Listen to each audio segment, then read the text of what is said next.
Today is Thursday, January 29, 2004. This is a meeting of the Franklin County Board of Commissioners. Are you ready, Mary? Yes, we are. Okay.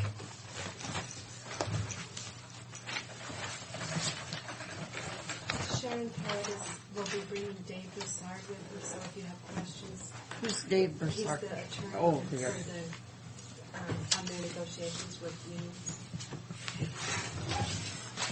That, I got all the information on the certification and levy that County Road Administration was requiring from the assessor, and that's what it finally came out at.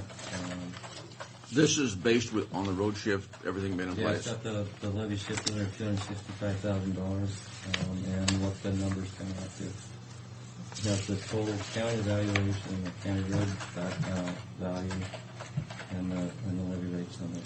If that 860 passes, Tim, you'll never have to worry about this again.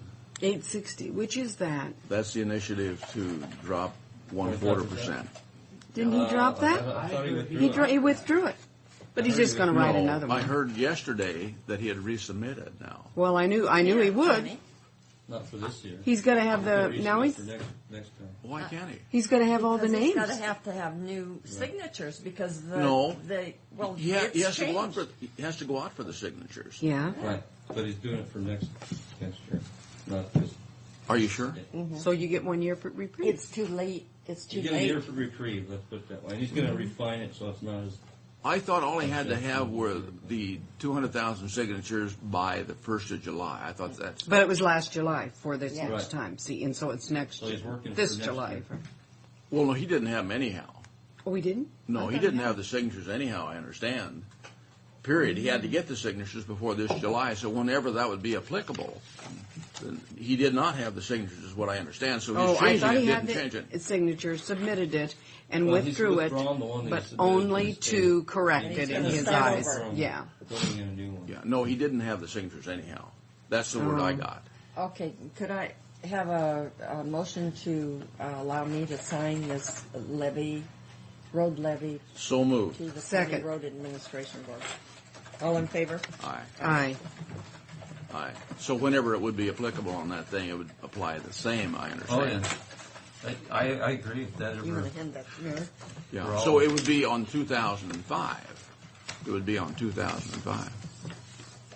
The reason I put the sheriff's on there is, in our research, Gerald run across Salt Lake County fleet sales where they're actually selling police vehicles, surplus ones that are already set up. Are they new? No, they're not. Well, there's some 2003s here. How many miles do they have on them, Jim? Various. Well, here, I'll let you look at the list. But it looks like our best deals would be picking up like a 2001 or 2002. Most of them don't have more than 30,000 miles on them. Oh, my word. They got a lot of running left. So, on. we would like to pursue this as an option to try to keep your costs down.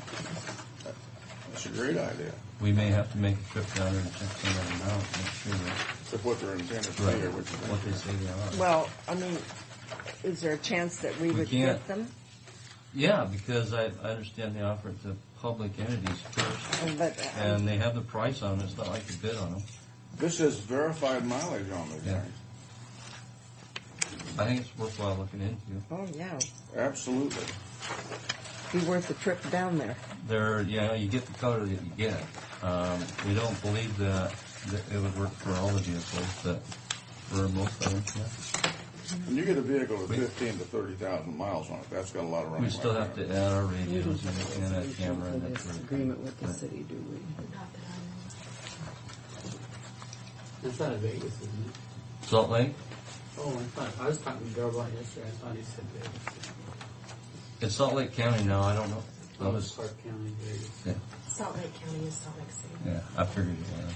I was married there, so I could. Boy, why would they They get may rid of these change fleet cars? shortly. They- I don't know. That's why we need to go look at it and see what's going on. I don't know why anybody would get rid of a $16,000 mile vehicle in the fleet. Well, what Darrell said yesterday is that they transfer every year. They roll them over every year. Is that right? Past a year. Let's stay friends with them. Ooh, boy. That'd So, be yeah, worth if we getting on could, their list. yeah. But that's what we're gonna do, if you don't object to it, which you may see some trips out of state because of it, but I think you'd get consensus here if that's what you're Yeah. looking for. Yeah. I sure would agree. Okay. Other business, we had our interviews for the park caretaker yesterday, and you would have participated in those. We only had 2 that we interviewed. Both candidates, in my estimation, would probably do very well, but we have one that's exceptional as far as I'm concerned, and I'm going to try to meet with them today to have them look at the house and get them to accept the position. What are you looking at salary on that? It starts at 40,000 something, but minus the 10,000 something for rent. So, But it's still 40,000. So 800 a month rent out there. Is that what yeah, that's charging? 850. Pardon? 850. The house needs some work for it to be livable. Nothing deep about it. It definitely needs some paint. The carpets, I think, need to be replaced also. Because Ralph's wife was a smoker. And they lived there for, 10 years? And you can see, because of the walking pattern, you can see where the furniture was and everything else. I mean, unless they have the same furniture, Yeah. it's not going to look right. Well, you're not going to get that smell. Well, out. you know, just as well fix it up decent for, Well, yeah, that's right. you know, for a new. So, I would like to go ahead and tell them that we would be willing to look at some new carpet for it. And if you're going to look at it, would you take them into their thoughts into consideration on the carpet? They need to Yeah. propose to us what they Yeah. want to do, and we'll just evaluate. As far as color, Yeah, color and everything, because Yeah, it'll as long as we go. don't get maybe not nap. psycho Maybe purple. not nap. Unless because, they want bright red. you know, people. That's why we need to evaluate and approve. But there are people that like white carpet, you know, and those kinds of things you just can't have. Because you're Maybe gonna they lose could it. just come to my house and take my white carpet, and I'll put something else in. Well, if you take care of it yourself, that's one thing. But you know, in a deal like this, you wouldn't want white carpet. Yeah.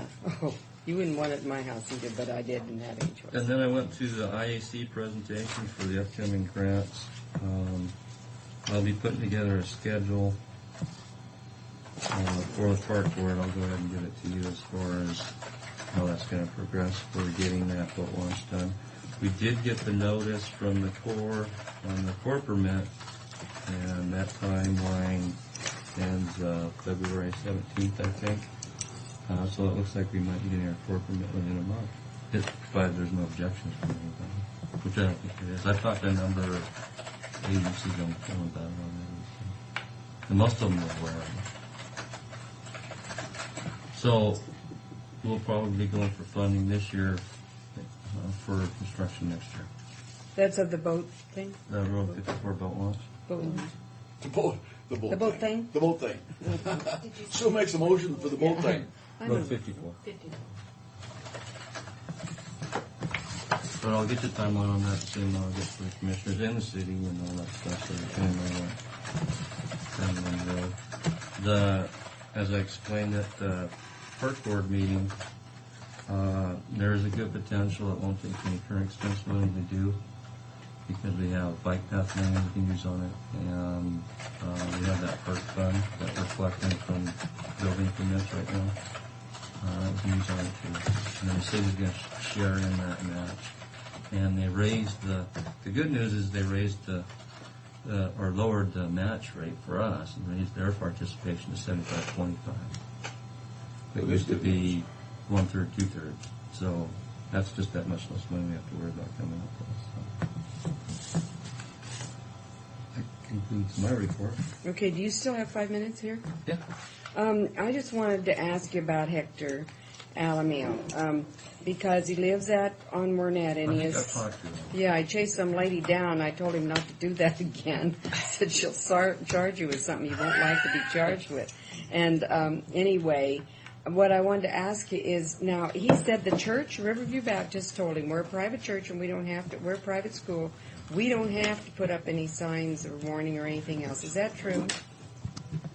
No, I told him that when I talked to him, because Well, he's he concerned talked to about the- kids.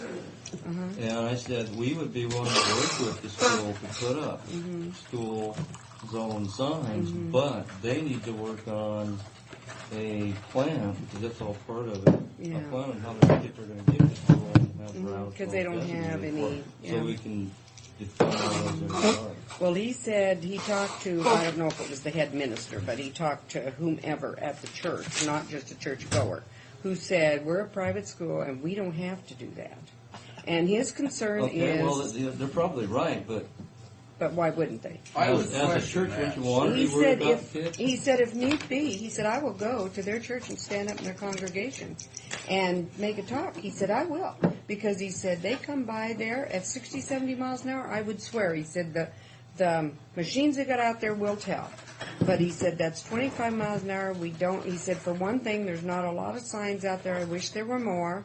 And I told him, I said, well, I know I have heard that people get used to signs and ignore them anyway, but anyway, he is just extremely upset about it. And he said, I can get my whole street in here. It's not just me. He said, I can get everybody in here. So he does have an appointment with us, but I just wanted to see if that was true. What I always tell them, and it's not anything that I haven't told you, it's adequately signed to enforce the 25 mile an hour speed limit as it is now. Is that in the And city he tried to limits? get that, no, it's No. in the, just in the county, isn't But it? we have all Well, the entrances marked. But he said, 25 unless he I said, I tried to talk to the sheriff's people, and he said, they won't do it. He said, I saw two of them for 60-some minutes, sitting up there, two of them not too far away, visiting. And he said, I watched them for 63 minutes or 67 minutes. And he said, they never moved. They could have just as well been down there and been seen. He said, if he just put some people out there so you could see those cars, I think they'd slow down. But he said, Absolutely. And if he knows the times that it's occurring at, that's what that's the information they need to know so they can do it. Yeah. What that guy doesn't realize that when they were visiting, they were probably setting a trap for bad guys down there. oh, yeah, down there somewhere. Strategy? Where there isn't much Strategy. traffic. Yeah. Well, I wasn't No, I very remember talking, encouraged. that's how we got the speed machines. I said, there's some things we can do in the interim. But, I said, we're not opposed to working with the school as far as, but we're not going to indiscriminately go out there and put out school signs in a school zone without knowing without where the the kids school, are coming yeah. from and now they're getting to school. Well, and that's what he said too. Is he said they do have a school sign out there, but it's on the school property. It's not warning people that there's a school ahead. You know. So anyway, Yeah. I'm he'll not, be in. you know, they've never notified us and told us we have kids walking to school. Yeah. Well, the Lord will protect him. So, Or Hector will. you know, we had that private school out there on Court Street, which is no longer ours, out there at Court and, what is it? Are you going to talk about this? 80? Oh yeah, the Or King's 76? kids The or contract. whatever it is. And we Of worked Darren's with them. answers to you. Oh, yeah. They had kids crossing Court Yeah. Street there. We put a Is it crosswalk okay? in, we put the signs in. Oh, We worked with it. I would think that he said he thinks if he talked to the parents of some of the kids that they'd probably urge the church to do it too, but he doesn't, you know, he said there's We just have some I bet most of them are driven to school. probably, yeah. But he does see kids walking. It's like a Anyway, he's got an appointment and I think it's at the not same time. overcomable. There's nothing in our mouths. There isn't, you know, roads aren't built for walking. Yeah. There isn't any. They are walking on the road or on the edge of the road. Yeah. That's Riverview. I mean, that's Yeah. kind of the way it is. Folksy out there. Okay. Okay, thanks, Tim. Thanks. Do you want a motion on this real estate thing? Okay, I'm not quite sure what I'm motioning, but will this suffice? I move approval of the real estate purchase and sale agreement between the City of Pasco. There's two agreements here. And Afton Property Investments Corporation, as well as Escape Lodging. End of story? Or do As you need the amended. amounts? Are they amended? This- Or as, Yes, these are amended. okay, as amended. I'll second that motion. Okay, all in favor? Aye. Does that need Neva's No, it doesn't, because. When the contracts come in, Yeah. it's less than Do we need a copy in the minutes or some way that shows that we actually... These. Okay. Maybe, do you think Les will have a long engagement? Well, I gotta read Les's news. Hi there. I can't imagine. Isn't that funny? Well, what I can't imagine is it going You're out on. with email to all the county commissioners. Our next appointment is here, and it's time. Are you chairman? No, but I'm just telling the chairman to get her act together, that's all. Ask. Hi, Erica.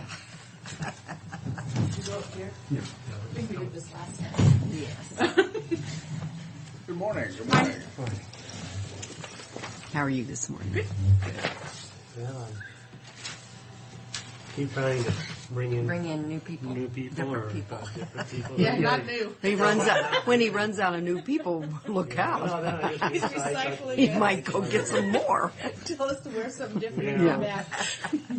Well, once we get somebody new, and Kim is as new as we get, right, with extension. Tim is still your nose. Yep.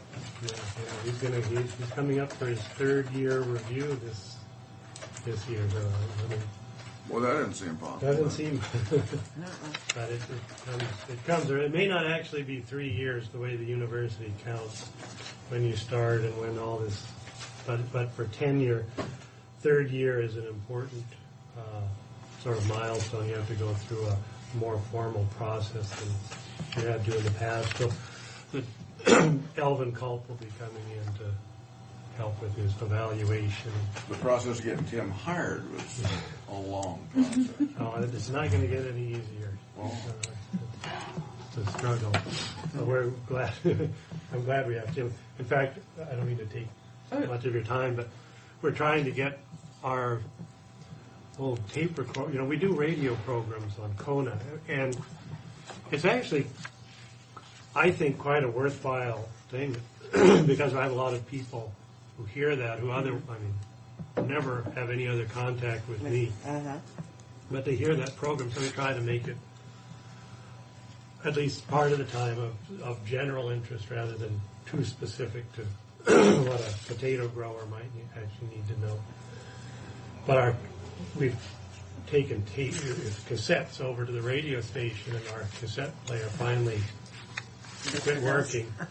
And we talked to the radio station, and they wanted us to do them on the computer. So it's been quite a learning process for us to figure out how to do that. But Kevin and the IT people have been helpful, and then Tim was also got busy and learned how to do this. So we just took our first computer disk with radio programs this week to the radio station to test it out. We're moving forward With progress. technology. Yeah, so I'm glad.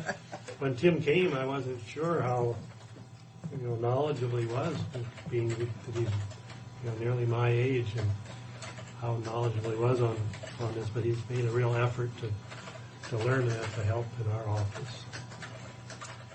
But anyway, I got the calendars. WSU sends us these calendars. So three calendars. Slightly. January's almost over, but they just Hey, that'll work. They just sent them. There's a few other months on there. We can still use February. Yeah, you can use February the rest of the month. And This is nice.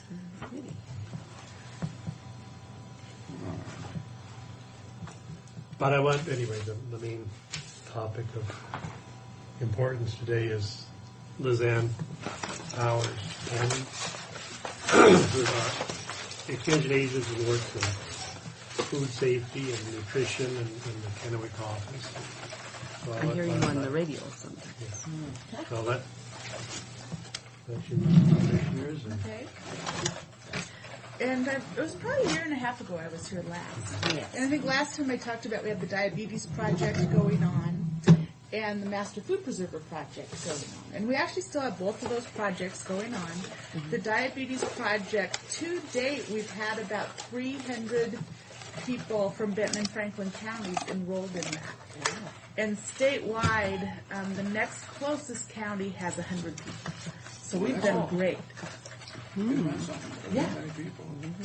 Yeah, and we're starting another one in March. Why would you attribute that? Is there something? I think a couple things. We have a pretty savvy audience in Benton and Franklin County, in the counties that people, I think, understand that they just have a better understanding, I think, of the need to take care of themselves, or I don't know, it just seems like they're a real different audience than the people in other counties are getting. The people really want to do the right thing. And I find people, it was kind of started as a project for people that didn't have access to medical care.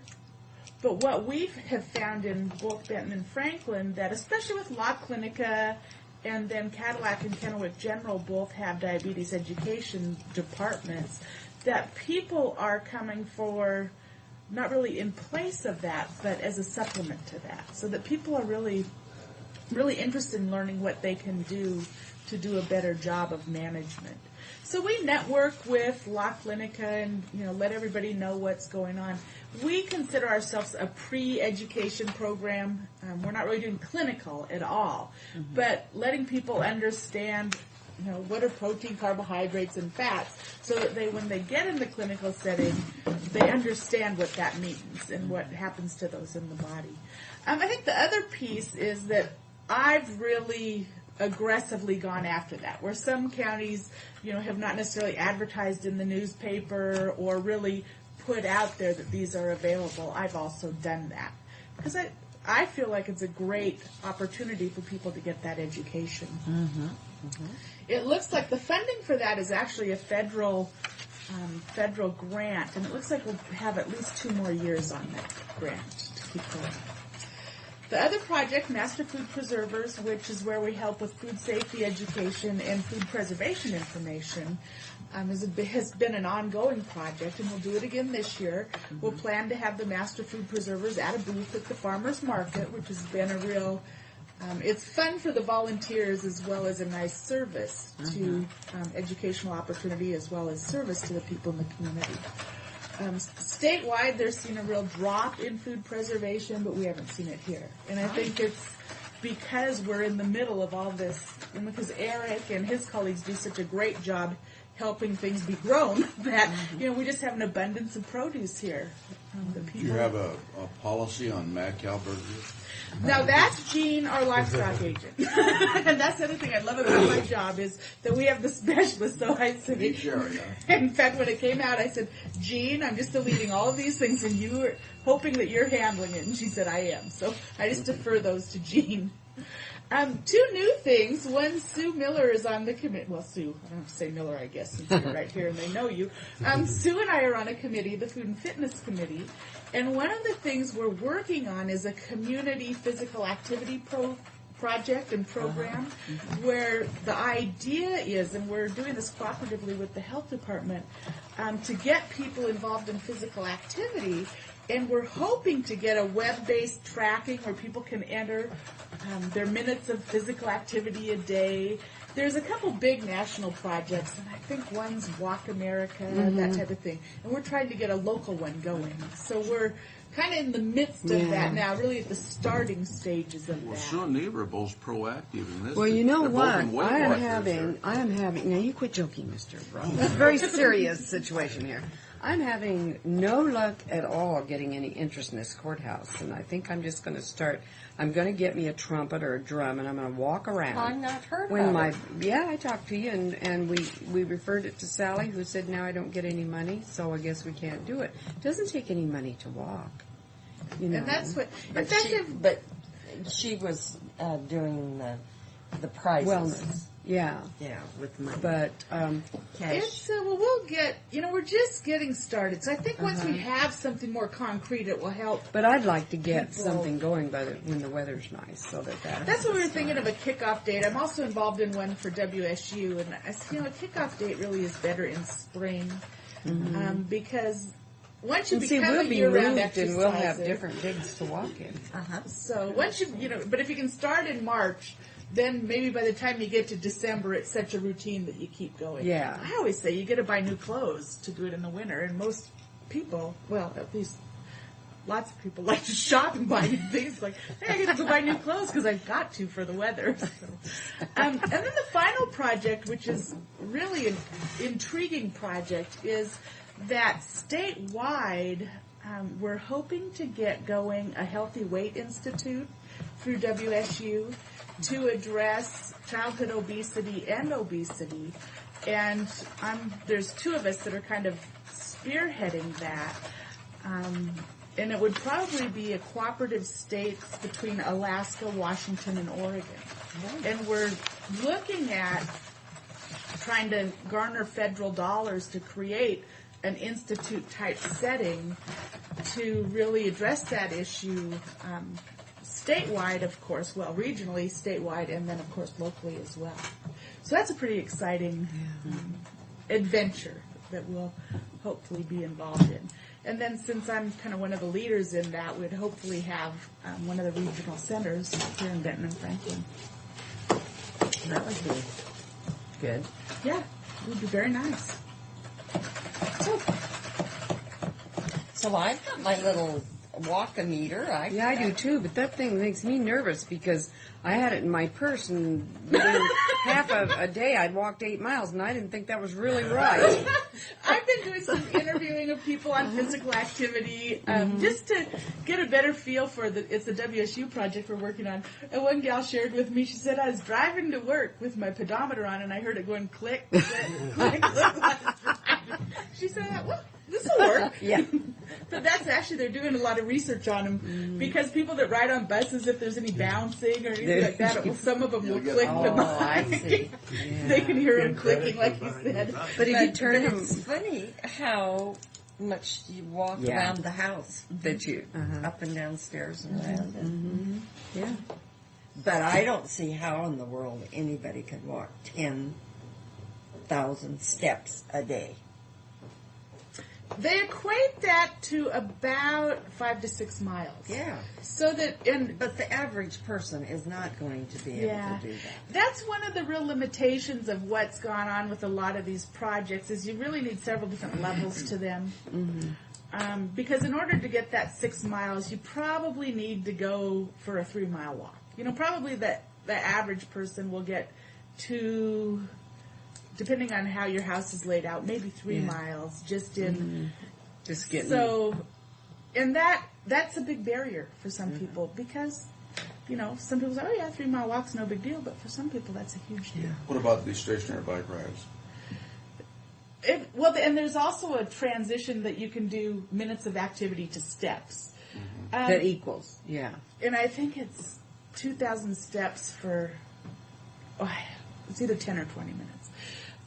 The biggest barrier to stationary bikes, indoor exercise equipment is, as I interview people, the things that keep people going are the social nature of it. It has to be fun. They want some type of accountability or reward to it. There's a certain personality type that can do indoor activity. The social Stationary bikes. You can read on a stationary bike. See, and I know 6 Not on people mine. who are successful with, that will continue Please, and maintain, But if you had a TV while you were doing it, that would pass the time. And if you don't have my husband who refuses to let me bring mine in the house, it's in my cold garage. Oh. so you got to really get Well, see, going. when I first had it was in the basement and he never saw it. Yeah. You're not bringing that thing up those stairs, my God. And basically the bottom line is everybody's going to like something different. And whatever works for that person to get physical activity, The activity is is great. okay. Yeah, the activity is what we're after. How they do it, what their What environment their is. But one of the things we haven't done a good job is taking people through what are you going to like. I have I've been doing an interview on 40 to 65-year-old women and to see, what would help, what would get in the way. And everyone has said, I want, having a partner, social, fun. Yeah, But yet they 'cause- say, I bought a treadmill and I haven't used it. Well, it makes perfect sense to me if you want to partner social and fun. A treadmill isn't a partner social or fun. So, so matching that. How And many that's- people have you seen have thousands of dollars worth of that kind of stuff in their place and They have cl- dust on it?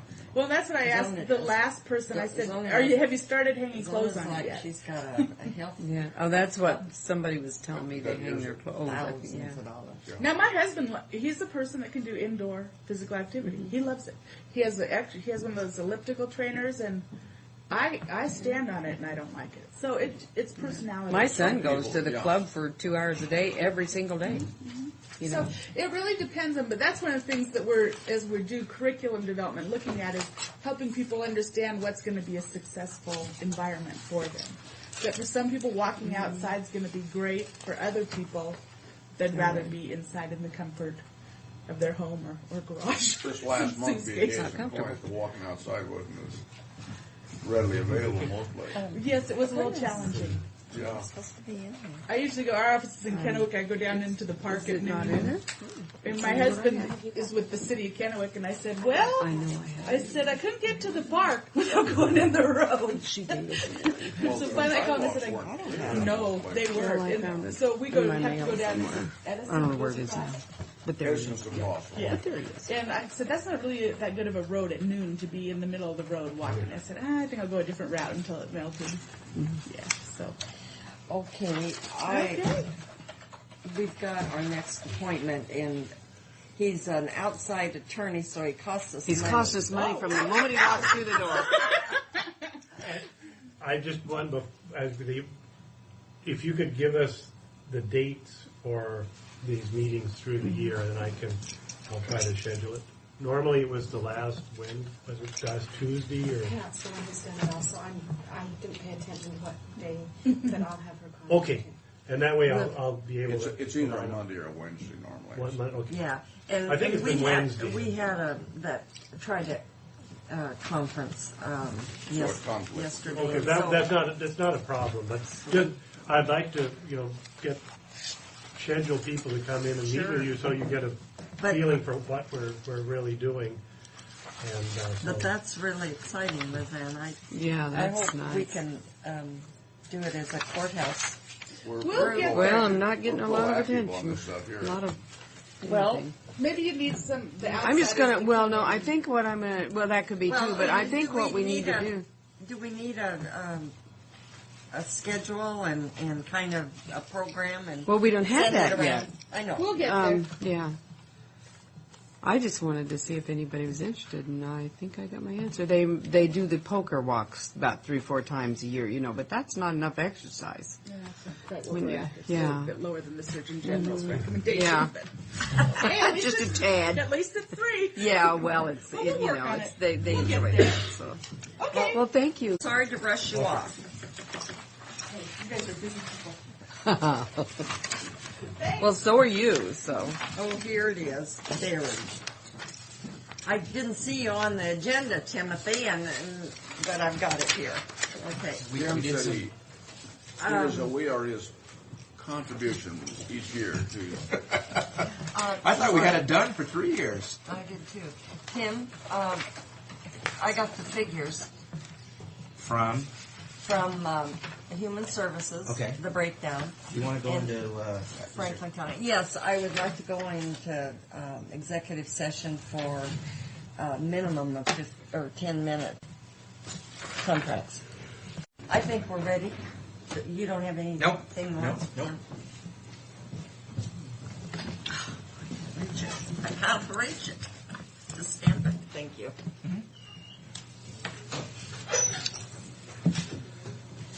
Maybe that isn't the right number because we pre-assigned one. So. Okay. Turn the leave loose with the chomper there. The old recorder. It needs to be 61.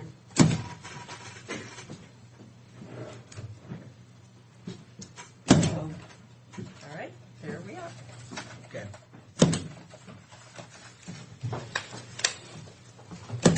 Good morning. Well, Tim, did you want to go ahead and take that? Oh, yeah. We've got plenty. Okay, yeah, I do Yeah, want that if yeah. I can have that. And all I did was divide the figure by 12 months to come up with the 8. It was 7 point something cases per month. Okay. I'll talk with Terry about this, and if there's any, I'll just talk about it. Okay, Thank you. Uh-huh.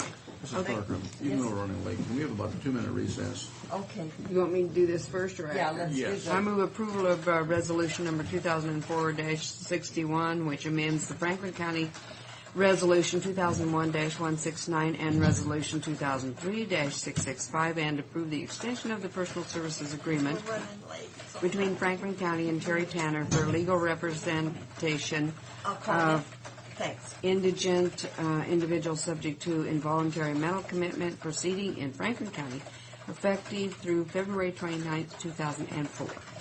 I didn't understand the motion. Would you like to hear it? I'll second that.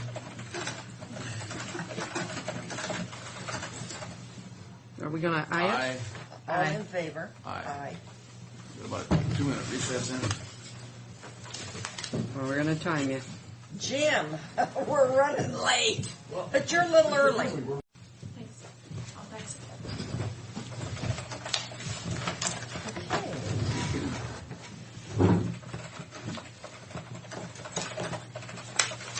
Good morning, one and all. Good morning. Good morning. Thank you.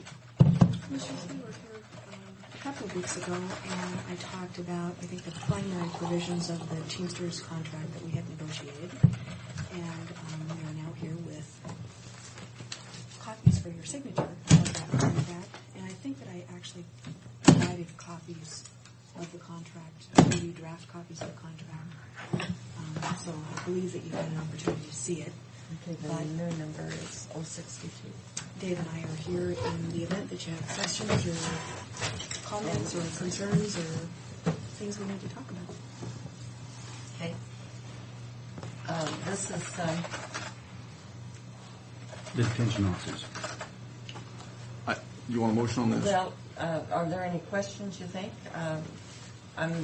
Kind of refresh me on what what was the COLA? 2.5, 2.5. and insurance was $566. And then a couple of the other provisions were that we did away with the Kelly time, so Oh, that that's working right. That's 80 hours. We got rid of that piece. We also did away with the banked holiday and are paying for holidays. And then I think probably the other significant provision was the increase to $2 per hour for an acting supervisor in the absence of a supervisor. We talked about the fact that we'd previously been paying $10 a shift. What about our health contribution? Something doesn't ring a bell here. What about our health contribution? That's the $566. That's, We're at We're 585. $585. yeah, so See, And that's this is less this is a than, $566. this is union, it's less than non-BARTs. But the COLA is more here in us. And we went through this before. We just went through it with we went through it with more or less. Dave Hopper's group, and we approved 2.5 there because it was all grant money. But I don't recall that 2.5 here. This was the previous negotiation of the contracts. We had come actually prior to your discussion about revenue concerns. This was a couple of months ago. Yeah, we talked to you about this in And November. you gave us the opportunity to proceed to offer both our AFSCME contract and our Teamsters at 2.5 COLA and 566 medical.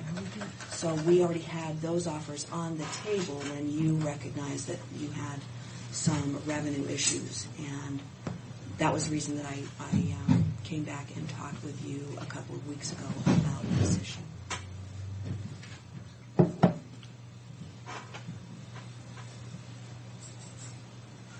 Yeah, when we're that does bother me on the COLA, not for the dollar as much as the principle of it, because what we're doing here, we're doing contrary to what we're doing in our county, and we had this discussion on human services, and Commissioner, and I understand why you're concerned about that, but in addition, well, there are two things. One is that you have already signed the AFSCME contracts at that rate. You did that a couple of weeks ago. So they have already been given for all of our probation and clerical staff, 2.5 and 566. And the offer was on the table to the Teamsters as well at the time that Because you then our, had some because concern about our contribution in Franklin County for medical is higher, that kind of offset. I believe that was part of the consideration, but you did give us the go-ahead to make that offer. Offset. And at this point in time, But- we could be facing an unfair labor practice too. Yeah, the offsetting is, and it doesn't bother me because that's not that much difference, even though it's different in Benton County. And yours is less. I mean, it still doesn't offset the difference between 1.8 and 2.5. And this is what bothers me. But anyhow, be that as it may, I move for approval Second. of resolution 0. I haven't done my I'm thing yet, terribly Sue. sorry. Please forgive me. 04062 as specified. Are you finished?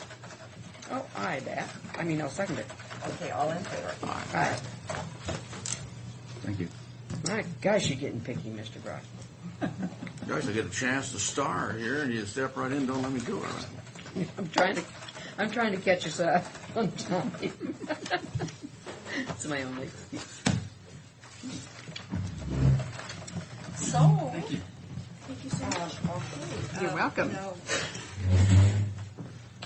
I want to stamp these. Okay. Because I think all the pages should be stamped. I think then what we'll do is maybe not wait for those and just ask you to ship the 3 back onto us. Okay. Okay. Thank you so very much. Well, thank you very Thank you, much. Sharon. Good seeing you. Good to see you. Take care now.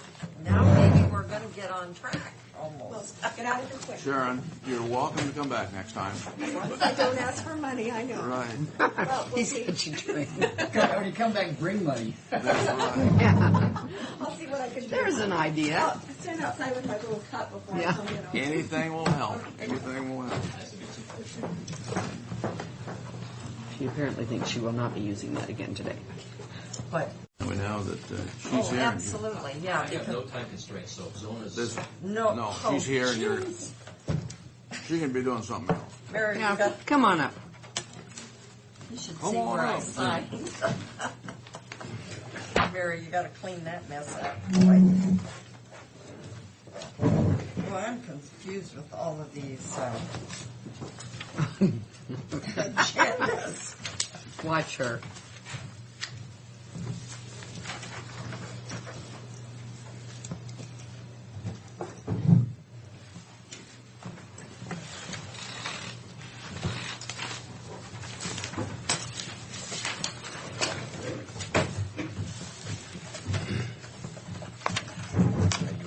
Oh, that sounds good. For the money you're going to get. I mean, it's not. the trail and It's not in the hand, is it? Well, apparently the president has signed it. Oh, we went through the house. It did. It went to the House mid-December, and I thought Senator this- Murray just did a. I thought the Senate passed it first, but maybe not. Well, actually, it came out of committee, and that got some visibility, and then went to the Senate floor, and it just got tied up in Amtrak issues and so forth, as well as every other transportation issue. Senator Murray actually made a personal phone call and said, "This is going to get to the president's desk in its current form. You have my word on it," and it was really ecstatic. Obviously, it doesn't happen with just the Senate. Doc obviously just did an outstanding job too. So, Good. yeah, we're pleased. Oh, right, yes. Now we got to go do it. Yeah. The easy part. Oh, I shed a tear about the old Grain terminal. yeah, Yeah, that that was Phil sad. worked down there for years, in the summers. Yeah, I think you and I talked there. I guess there was a swimming hole right there at one time, Well, just a few further- short years ago. Further Neva down would probably towards- remember that, none of the rest of us. Yeah. by the old green bridge. Yeah, it was Yeah. all fenced off. Right. Uh-huh. Right. I delivered grain down there every summer, in some amount for Right. many years. Right.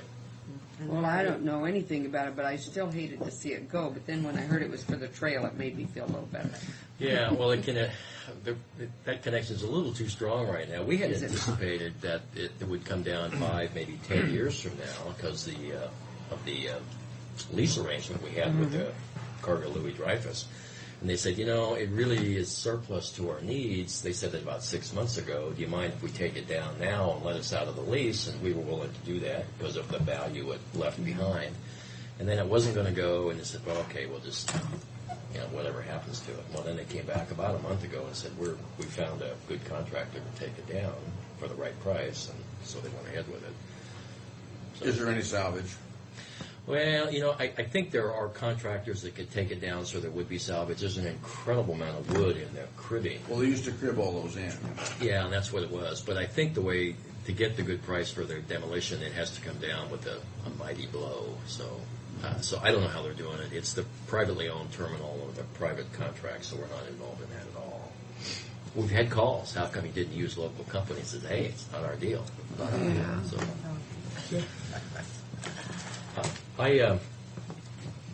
Jim Toomey, Port Pasco. Appreciate the opportunity.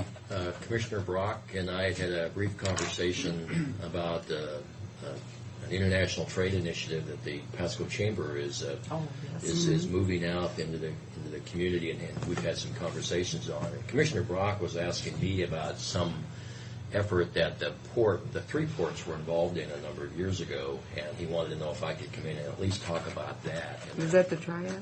Yes, ma'am, Triax. And I've got probably more information than you need, and if I get pushing your time limit, let me know, and I'll try to cut to the chase. But the Triax was part of, if you recall, when the Trident was receiving some economic diversification dollars back in the late 80s, one of the components of economic diversification was felt to be, can we assist local businesses in accessing international marketplaces? The three ports then was Sue Watkins, Paul Vick, and Jay Holman, Port Benton, put together a proposal to that diversification committee to put together this export trading company called Triax. And it was a wholly owned subsidiary of the three ports. There were bylaws. It was very formally put in place. And the original intent of that was to, if I could best describe it, it was set up to be, we can be your sales agent. We can make these deals happen. We can be your market. And I think the initial understanding was that as those transactions took place that Triax was involved in, that there could be a portion of that transaction that was fed back to Triax and it would become self-sufficient. I think with a very short period of time that was felt like that was not necessarily what was going to work in the local marketplace, and clearly it was not going to be self-sufficient. So even by the time I got there at Port Pasco in 1991, it was, we can still talk about self-sufficiency. It's an admirable goal, but the reality is it's not quite what we initially thought. And probably the best way to describe it is we learned a number of lessons. I learned a number of lessons, and we learned a number of lessons collectively, and we bring some, I guess we still have some memories of what those lessons are. And to start with, I wrote a couple of these down, and I don't pretend to be an expert, but I am an expert about these lessons that we learned. And that is that the variety of needs of the local businesses is as wide as the variety of the companies that are present here in the local community. Those needs varies with the obvious one, which is how big is the company. A company that is massive has greater capability to enter into international trade transactions and has cash that they can sustain themselves over a longer period of time, has volumes that may be more amenable to a wider variety of markets, whereas smaller companies need very, very precise niches, whether it be niches in companies, niches in marketplaces, or niches in time that they can actually do that. The business maturity of the company is incredibly important. And Frank Brock was in the startup mode with whatever company XYZ it was, and he heard about international trade on CNN the night before without knowing that Frank Brock's probably an outstanding businessman, I would say you shouldn't be looking at international trade until you're ready and up and running and have a viable marketplace, you have a viable product, and you know what you're doing, and you have some cash, and you actually have some maturity to your business place. Trading on the international marketplace is not trading with Oregon, quite frankly. It's a very, very sophisticated environment. It's a very, very complicated environment, and there's more things that can shut you down than things that can move the thing forward. The other things that we learned that those needs also varied with the product itself. I think that the classic example of that is trying to trade rice with Japan was fraught with peril. Now they're currently doing that, but the reality is that there's some markets that are just not, that are better than others depending upon what your product is. Something that was highly desirable in Japan, that being cherries. Cherry is almost a sacred fruit in Japan, so anybody able to get fresh cherries into the Japanese market was perceived as a savior, whereas if you try to get prunes into Japan, they may not be quite as well received. So the ability to get to your market, obviously the product has a great deal of variation on it. Back when Tri-X first came into existence, the Orient was pretty much a rice wine consuming marketplace. So trying to sell grape wines into rice wine consumers was problematic. That's changed with time and with the westernizing of some of the taste overseas, but obviously a different challenge, again, product driven. Sometimes the size of the product, like a person makes it, and well, we make 7-ounce packages, we make 6-ounce packages. Well, if the person that's buying on the other end, well, I need 55 grams because that's the size of the meal that we eat. So there's a lot of variations in what we create over here. The classic example is Ford made cars for the steering wheel on the left-hand side, and they couldn't understand why the people of Japan wouldn't buy it. Well, steering wheels were on the right-hand side. That's a very arrogant example, but that was what occurred for a long time. We're not going to put that steering wheel on the right-hand side. So obviously the size of the package itself has a lot of differences. What it came down to, and what one of the lessons that we learned, and what it came down to was everything started with a business decision by the company that, yes, we want to investigate international trade options. We want to see if we are, in other words, increase our awareness of export opportunities. We want to determine if we are export ready. In other words, we have a product, we have a business climate, we have a capability to enter it in the international marketplace. And some form of an assessment is who do we think we can sell to, and obviously what's that price point going to be, and what are my costs to get this over to that overseas market. So what started out as Tri-X started out as we want to be a for-profit entity to take title to goods or potentially take title to goods, get a fee for all of our transactions, and to become self-sufficient, became an organization that was more involved in facilitation of knowledge so that the local businesses could be made aware of international trade as an opportunity, the education of what those opportunities might be, and to work with those companies on their overall awareness of export opportunities, their overall readiness or determinations of whether they are or are not ready for export opportunities, and some form of an assessment says, okay, can we make this work for us from a profit perspective? So it started out in one direction and, quite frankly, ended up in something completely different than what it was initially intended for. So that's kind of in a very, very much of an encapsulated form, a snapshot of the evolution of what Tri-X went through. And when we got to the point, where with our third manager at Tri-X, and we saw that we're more of an assessment and an assistance and a facilitation type of a role, well, there's a lot of those capabilities that are currently available. The state of Washington has an international trade office that does those types of things. They're prohibited from doing a lot of things, but they can do those types of things. So somehow making people aware that, well, that Yakima trade office, or then it was in Olympia, but now there's a trade office in Yakima, we felt that's probably a better role to play than for us trying to do that with a wholly owned subsidiary that is different than what we started with. So we started to back away from it.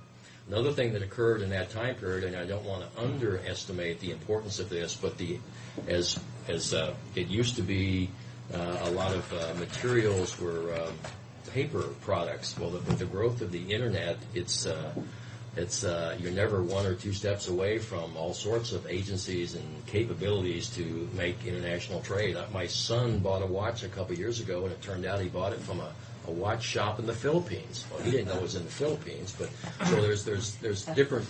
We have a capability and we have connections now that we never had before. That's obviously business to business, but even for some of these resources, such as federal agencies that provide trade assistance, such as the state of Washington that provides trade assistance, there's a lot of that available on everybody's computer that wasn't available when we had this full-time person.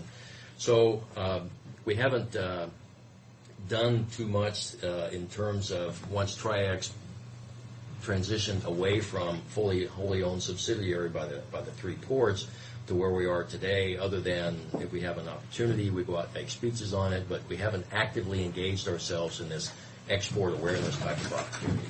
To be very frank with you, from the Port Pasco's perspective, what we've done probably, I'd say, most intensely in the last 6 or 7 years is look at international trade in the infrastructure associated with that.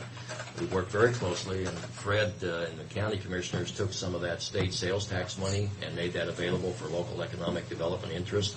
Well, we were right in the middle of a major upgrade to our container barge terminal, and we were able to get some of that sales tax assistance money to go ahead and make some of those upgrades, which has enabled that infrastructure, that trade infrastructure, to remain in place. We were going out of business, quite frankly, just because of the cost of providing that service to the region.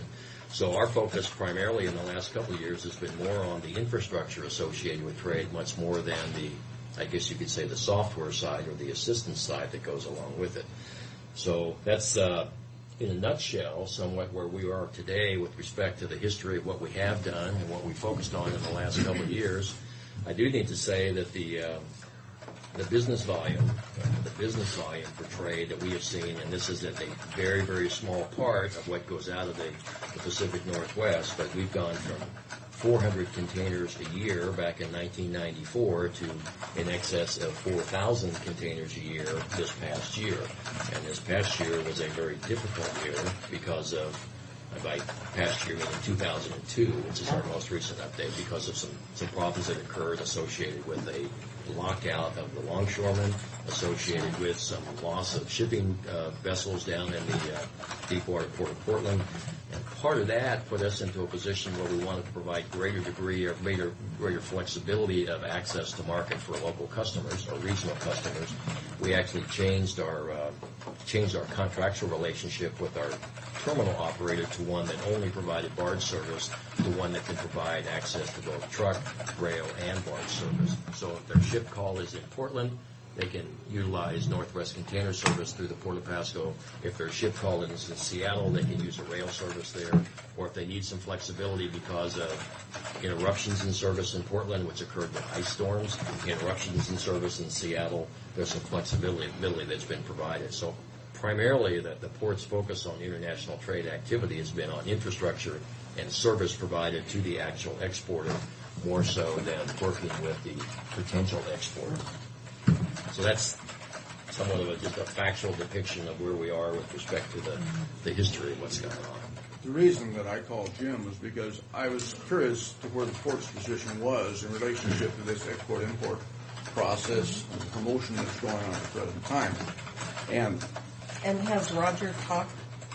We've had, first of all, let me say that I think that what the Chamber has done by hiring somebody to, looking at, well, we need to change our direction and look, can we provide greater assistance to the local business community? And from Pasco Chamber's perspective, when they think business community, they're clearly thinking not exclusively, but primarily the ag community. So the fact that they're attempting to do something and putting something on the table, I applaud them greatly.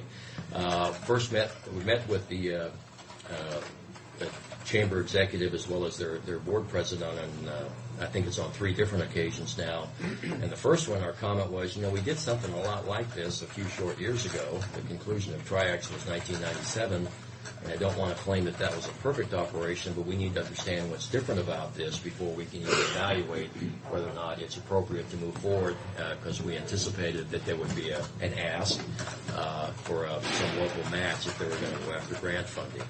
There was also a request by us, because the city said that when they wanted to have their conversation with them, they wanted to have the port present, so we went over, pretty much said the same thing, and said that the conclusion of that says, well, the port, I personally have, and I think the port district has a high degree of confidence in some folks that were involved with that export assistance company known as Tri-X, one of which was Sue Watkins Frost, because she was involved with the initiation of it. She was also involved with the demise of it. After she got married, she personally, a company that her husband happened to own, that she took over the ownership of, is involved in international trade transactions. She understands the international trade business. We also had a former manager of Tri-X that we had a high degree of confidence in, because not only did she run Tri-X after graduating from the international school, Thunderbird, which is an international school of international trade, but she went on to work at the Apple Commission. She's worked for the state on international trade transactions, and she's now involved in a private company that does international trade. So we wanted to at least get their input on the thoughts. So kind of factoring all those things together, the port has not taken a formal position on this. Again, we applaud the chamber because it's being discussed now where it wasn't being discussed before, and we think that's important. What the concerns that we have is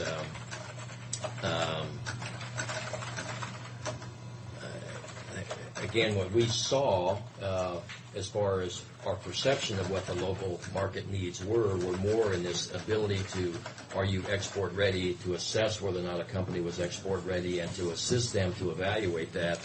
And we felt that there are currently some programs in place that do that. Maybe they don't do it as good as they could, or they don't do it enough, or they don't do it as much as they could, and that may not be local companies aware of it, but there is a there, for lack of a better term. What's talked about in here is to look at the marketing piece specifically, because that's something the state cannot do, or if they try to do it, it gets bollocksed up in lending of credit issues that we all have to face on a routine basis. And again, our concern is, well, when we looked at it before, the Lamb Westons of the world, the ConAgras of the world don't need marketing assistance. Matter of fact, they want you to stay out of their way, primarily because they've got an international marketing department. So if we look at what we think what we perceive, and we can't quantify it, but what we felt was that the local businesses' needs needed to be assessed before assuming that a marketing program is what is warranted in the community. So the lack of a needs assessment was a concern to the commissioners when it was discussed. Now, that does not mean that they took a position against it by any stretch of the imagination. It's just that we felt like we're not so sure that an international marketing program centered at the Pasco Chamber that needs $100,000 to go get grant money, which is what this first request is. It sounded like a very large program. It's been stated that it will subsist on grant money without requiring a local match, which we have some concern that can be sustained over a long period of time. But I think it started with has there been some detailed needs assessment of the local companies to make a determination of this is the right thing to do. So that's about as far as we've taken it. Again, commissioners have not taken a formal position on it, but I think that they would need more of a business plan than they would need just a concept paper as far as before we would contribute $10,000 as part of local match. I know in the grain export, they take care of their own. They do, and I don't think this would had any intention of helping grain, quite frankly, but that's the case. The yes. hay industry is the same thing, though. Well, the hay cubers, the hay people that we work with, I don't think there's a single hay grower in the region that doesn't have a broker relationship or a relationship in the international marketplace. Could it be enhanced? Maybe so. Whether or not this would enhance it or not, I don't know. But the brokers control that, with the minor exception of Zeno, who is the end customer. So that's correct. What I was thinking that the emphasis was that you had dry storage and refrigeration and the river. Right. And a lot of the products, it's hard to get, once they get over the mountains, then they're in traffic jams, to get to the ports. And that maybe this was a new concept for Eastern Washington market to get to market. Is Yeah. what I was. Upriver storage or upriver staging of international destination product is really not a new concept. And again, it's just it's part of the overall business transaction that anybody makes when they're trying to access an international marketplace. Quite frankly, when a couple of years ago, one of the largest new ventures that occurred was Apple's going to China. And I got a call from the media that day. It says, where can we set up to take a picture of the apples being loaded from Brochi, not that far away from Brochi Orchards, going out on the Port of Pasco barge. I said, well, we'll give you a place to locate it, but what you're going to get a picture of is the trucks on their way to Seattle. And the reason for that is not because somebody disliked the Port of Pasco. It's just that, well, the shipping line that they had chosen to utilize, or their freight forwarder had chosen to utilize because of who knows what reason, only called Seattle. So it could be half the price to get it from Pasco to Portland, but if the ship is in Seattle, it's not the right thing to do. So the logistics piece of international trade is completely separate from the market That's piece a little of bit what international Dolores trade. said yesterday. Absolutely. Absolutely. Everything has to work together, and you can't. Absolutely. And from our And I perspective, said, well, what about Longview? And she said, well, they don't go out and then back, out to sea and then back to the they do. port. Well, there are some ships that if they need to top off, they will do that. One of the things that plus back Longview isn't containers; it's only bulk. Oh, okay. And it's PV grain is down there, and there's some beet pulp that goes out and so forth. And there is obviously a fair amount of she grain. just said Vancouver, Portland, and I said, well, what about Longview's port? And she said, well, they don't go out to sea and then cut they back. do not. What does occur is sometimes there's a ship call. Everybody wants to be either the first port of call or the last port of call. They don't want to be the intermediate port of call, just because. And I couldn't begin to tell you why, but that's what the people that know this business tell us. There are some ships that make a call. They hit Los Angeles, Long Beach, they hit Oakland, they hit Portland, they hit Seattle. And depending upon lots of things, not the least of which, what's the value of the cargo? If the value of the cargo is low, such as a low-value cargo that they're not getting as much revenue off of on board the ship, if it's a low-value cargo in Portland and a high-value cargo in Seattle, they're going to skip Portland and they're going to go to Seattle. Now, they'll schedule it that way, but that's what will occur.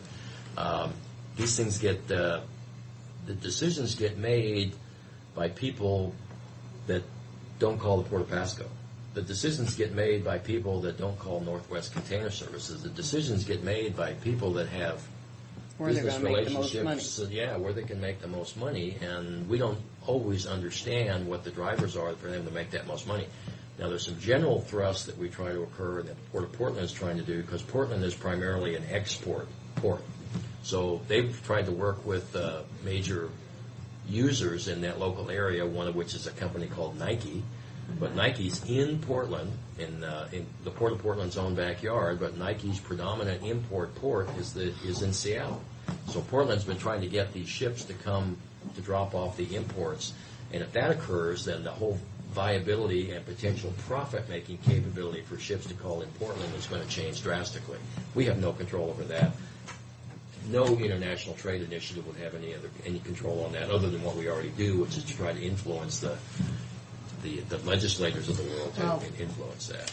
So this is not anything that would do anything on the logistics side, other than those decisions or business decisions are not made by the Port of Pasco, nor made by an international trade initiative that would be located in Pasco. Well, I think we have to think this through a little bit more. That's where we are. I mean, the concept to me sounded just really good, The outcome as obviously increase in international trade, that's an incredibly important agenda to the ports. Whether this is the way to do it or not, we're still evaluating it. Well, but where we again, are, we think it's got some issues associated. Well, I think this with it. gentleman has some experience, through. Yeah, he his does. He's former set up a life. couple of them. And- But with the discussion yesterday, that the word partnerships came up again to my mind is if you've got people fairly close that are steps ahead of you, maybe it's more, we need to be looking at a partnership if they are willing to have even a partner, you know. Instead of Might not. reinventing the wheel, you know. Yeah. If there's a service that is available someplace. Yeah, nobody's asked us what we think is the best way to do this. And this was why I felt I was curious as to why the port had not been. Well, I assumed the port had been involved. But would you like to be asked? Well, I mean, do you have I some- think it's incredibly important to have a conversation on what's the best way to do this.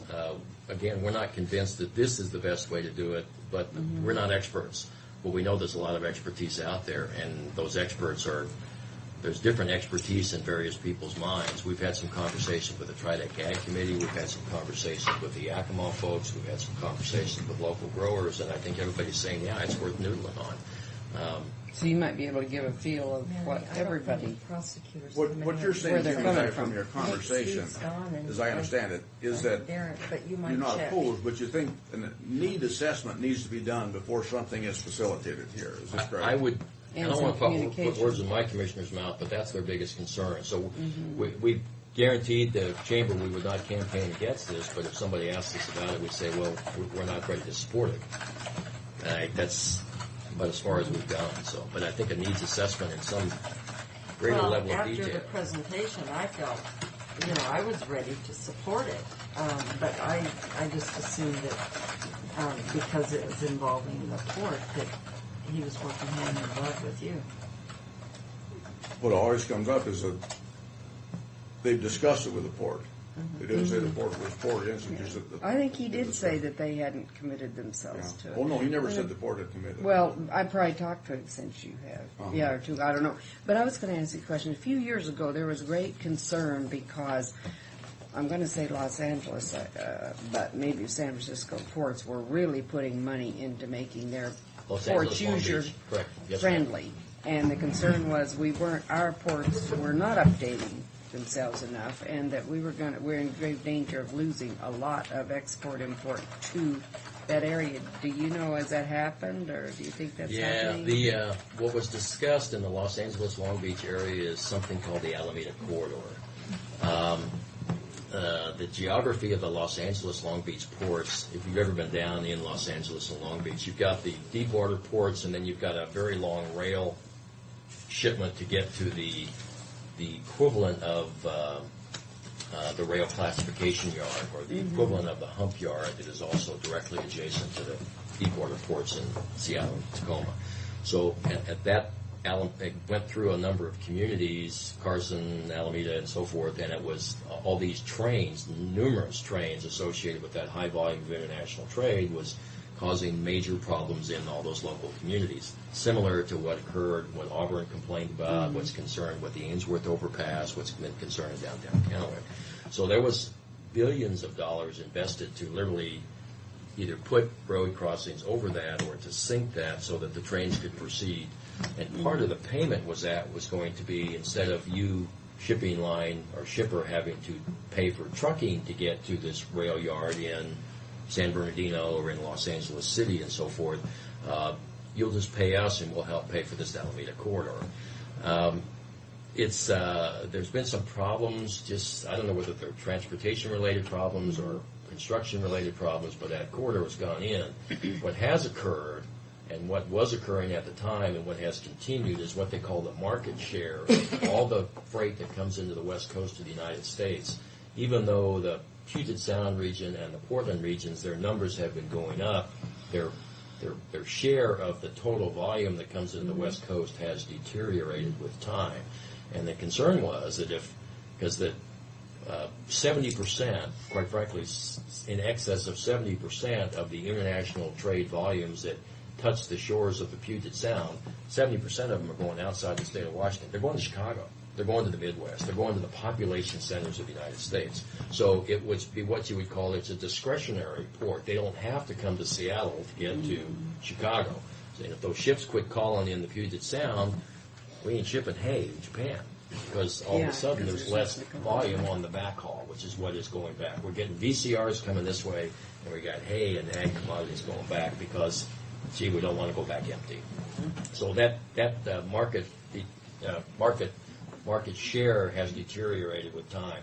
Quite frankly, that was the initiator inside the legislature for the freight mobility program to find a way to set aside some dollars so that efficiencies of moving this cargo, once it gets off of the ship, to move it through the local communities, such as rail overpasses, such as improvements to rail transportation networks so that it's getting to Chicago as quickly as possible. That was really the initiator, not the only initiator, but one of the key initiators to get a lot of political and legislative support behind a freight mobility program, which is not yet currently funded, by the way, but it's still a very high priority on a lot of people's agenda. Finding resources, obviously, is extremely difficult, as County well knows. We have heard. You've heard that rumor, yes. Well, I know after talking with Valora yesterday, it was sounds very complicated. Smarter people than us are worrying about it, yes, ma'am. I'm telling you. Smarter people than me. I don't know about smarter than you. No, me. Us too. I know nothing when it comes to international trade. Well, again, we have not taken. Board has not taken an official position because, once you take an official position, then you're assuming that the current format is the end of the discussion. And it's we think that dialogue needs to take place. Some form of a needs assessment we think is extremely important, and where that leads us is what the viability or the sustainability of believing that we can get federal grants and that's going to sustain operating programs over many, many years without a local match. You have some cynicism about that. Yeah, that's good. But needs assessment on anything like that needs to be done. That's all I know. Okay. Thank you very much. Thanks for the invite. coming up. Yes, we Yes, sir. appreciate it. Good to see you again. Yes, good seeing you. I'll be glad when I see dirt flying or whatever has to We're ready. fly. We will do a groundbreaking.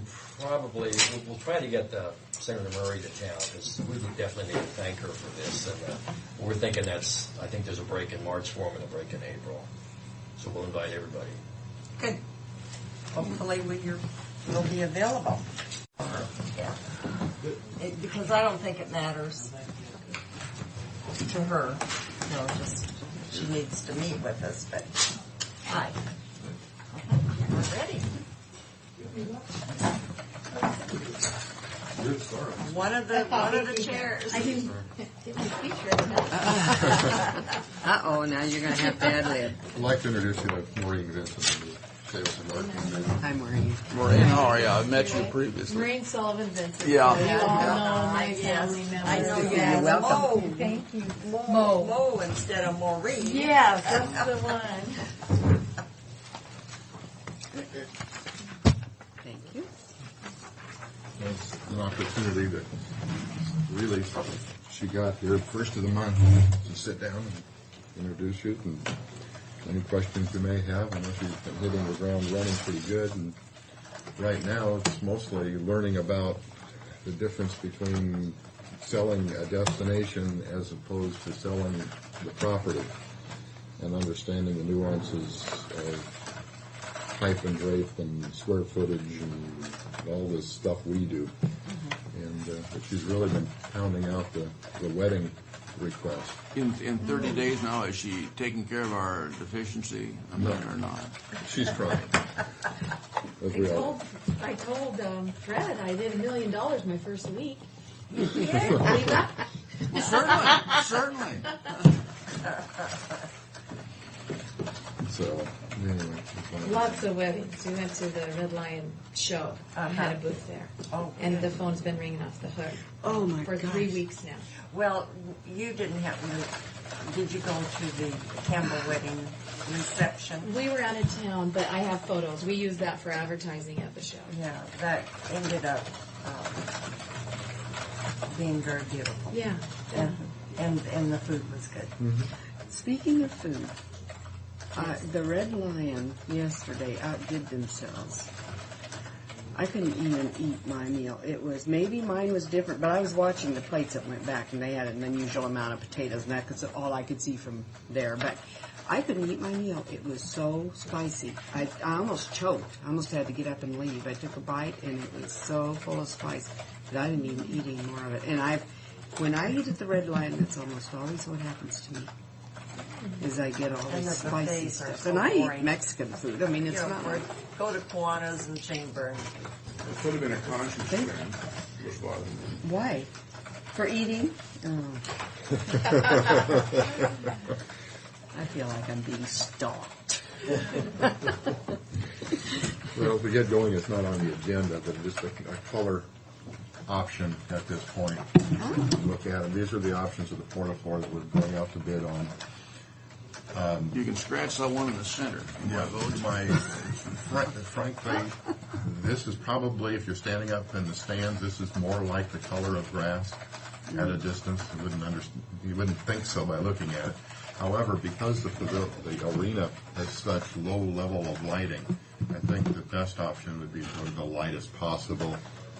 But how would that be to keep it clean? I think it'd be it would be a little more difficult, but I think that we'd have issues with all of them. Our biggest cleanliness issue will be the dirt, The stress. just the dirt. But I think the need for the visibility, For the of reflection. light and reflection, I think is You know, Yeah, sometimes a the lighter library. one doesn't show the dirt as much as a darker one does. yeah, it's like your car, a white car, a lighter car versus a black car. The black car is going to pop right away, and the lighter doesn't as much. And the other thing is that I all thought of this them. was going to be more of a rubber, No, this is hard plastic. plastic. A little bit of a grit. A little friction bit of a on it. grit surface. Yeah.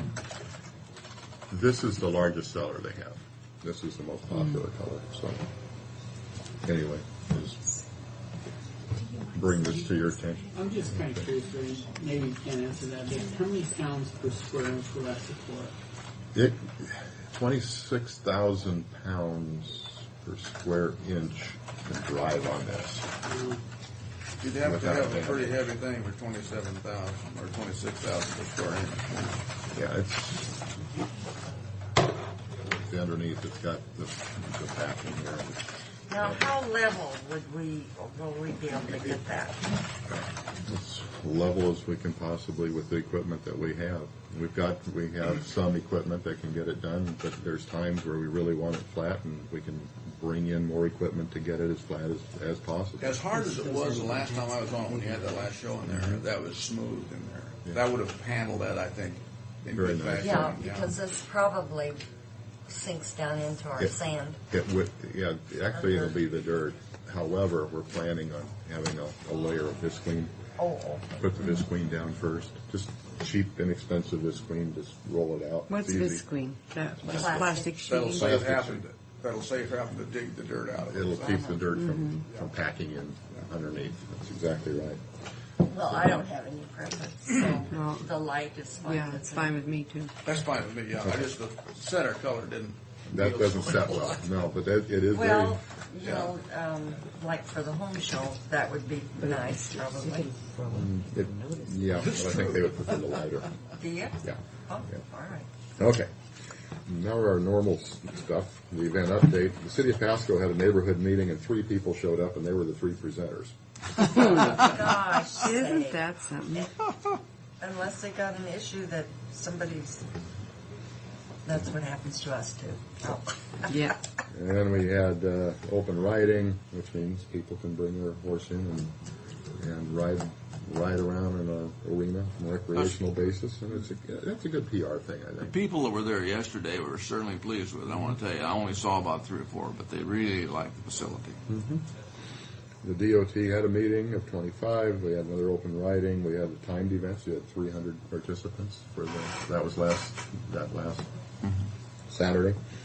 We had a general membership meeting of the Youth Hockey Association. Again, kind of like the city of Pasco, only 30 members showed up, so there wasn't a whole lot of issues. Again, another open riding, couple more open riding sessions, and today we have Battelle's Laser Conference, which is essentially educators training in the Did you sciences. ride? No, I haven't. I'm going to go out tomorrow. Good. I'm going to use it tomorrow. Okay, then we got our open riding dates. We've had Titans are playing this weekend. Desert Ski Club will begin on the 5th, as will Franklin County Training on the 5th. Cavalry Chapel will have a father-daughter ball in our Russ Dean. Where is coming that going to back. be? The Cavalry Chapel. I believe that's in the Expo Hall, I believe. And the Titans again next week, and Brent Palmer is going to be back again. So we're staying busy with smaller events. Typically this weekend coming up, we've had the monster trucks because the Coliseum had a monster trucks event in, I think it was in December. Our promoter opted not to come in now, but to come in March. So it's not like we're losing the event, we're losing the timing of the event. And that decision, because it was a December decision, didn't really allow us an opportunity to rent the building to get it out there on the market. So that is why we're without. Now back to the Rustin Car and RV. How's that going to shake out with all of the construction? It shouldn't have any impact at all up in the front. We've had them before. This is a normal. This is a normal President's Day weekend sale that they've had for years out there. But we've had car shows since we started the hotel. Oh yeah. Yeah, that's what I'm saying. Yeah, we have. They would prefer the most visibility, but they're certainly fine with what they have. The visibility really comes from being out front and all those balloons they've got. That visibility. So they haven't indicated a problem. Copy machine. Prior, we received it was approved in the budget. We received a lease form from the company in early January, and we submitted it to Darren for review. Very recently, I don't know exactly what date it was, but he got back, he called Doris, because I was out of the office at the time, and said, it's okay. There's no problems with this lease form. It's a standard lease form. Got my approval on it. Then he indicated then he asked, now that I've given approval, do I need to hold on to this form for any reason? And she said, not that I'm aware of. Go ahead. So now we need to go ahead with the process, but Darren's not here to physically sign off on that. Well, other attorneys can. So can we got a memo saying all work goes to off until the 17th. I think for something like that, any of the attorneys can Yeah, do we that. probably get somebody to sign off.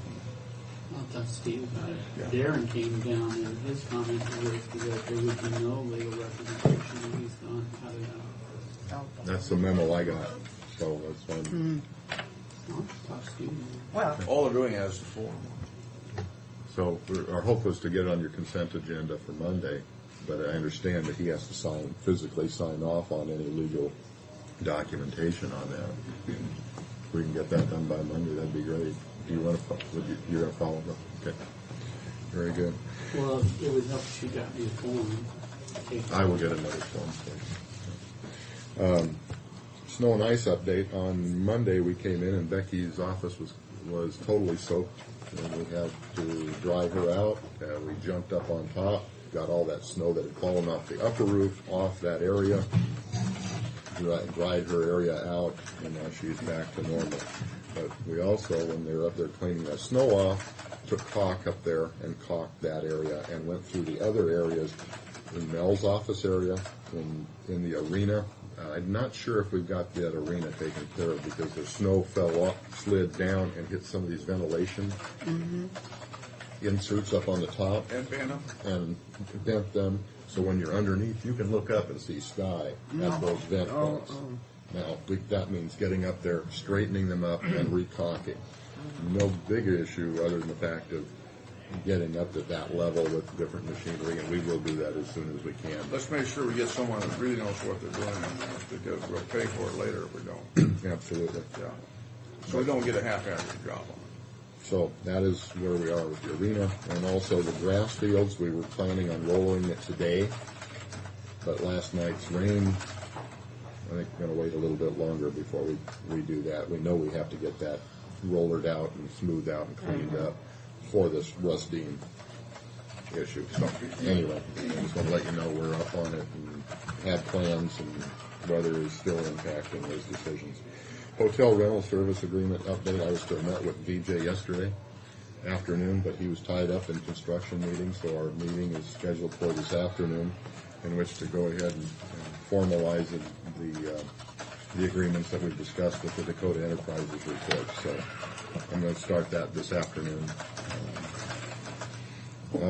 An opportunity has come up for advertising, and we'll run it by you. KNDU has a tower cam that's at the Autoplex. Mm-hmm. Apparently the Autoplex is not going to renew their contract for that. They're putting up a new sign, something else, so I was made aware yesterday that contract is up. I think the top of our building would make a wonderful location to keep it. I do know that they are looking to have it somewhere on Columbia Center Boulevard, and I would kind of like to keep it over on our side of the river and keep that as more top of mind. Are you familiar with that tower cam? Well, Yeah, I am. yes. But wouldn't our location be so much better than somewhere in Columbia Center? Well, We're so much higher. In my opinion, it would be a better location, but what it is it requires a payment to them for that advertising, if you will. It's mentioned all the time in the morning. I mean, at the weather reports in the morning, afternoon, and twice in the evening. And I'm not sure if at 11 o'clock they have it. No, they want a payment for providing. Do you know what Yes. they want for that? $1,000 a month is what they get. That's about I 6 would think they'd be ads. paying us to have the. No, it's because all they about mention us, advertising. see. And one, as we've discussed in our staff meeting, a quarter-page ad in the Herald is about $1,200 a month.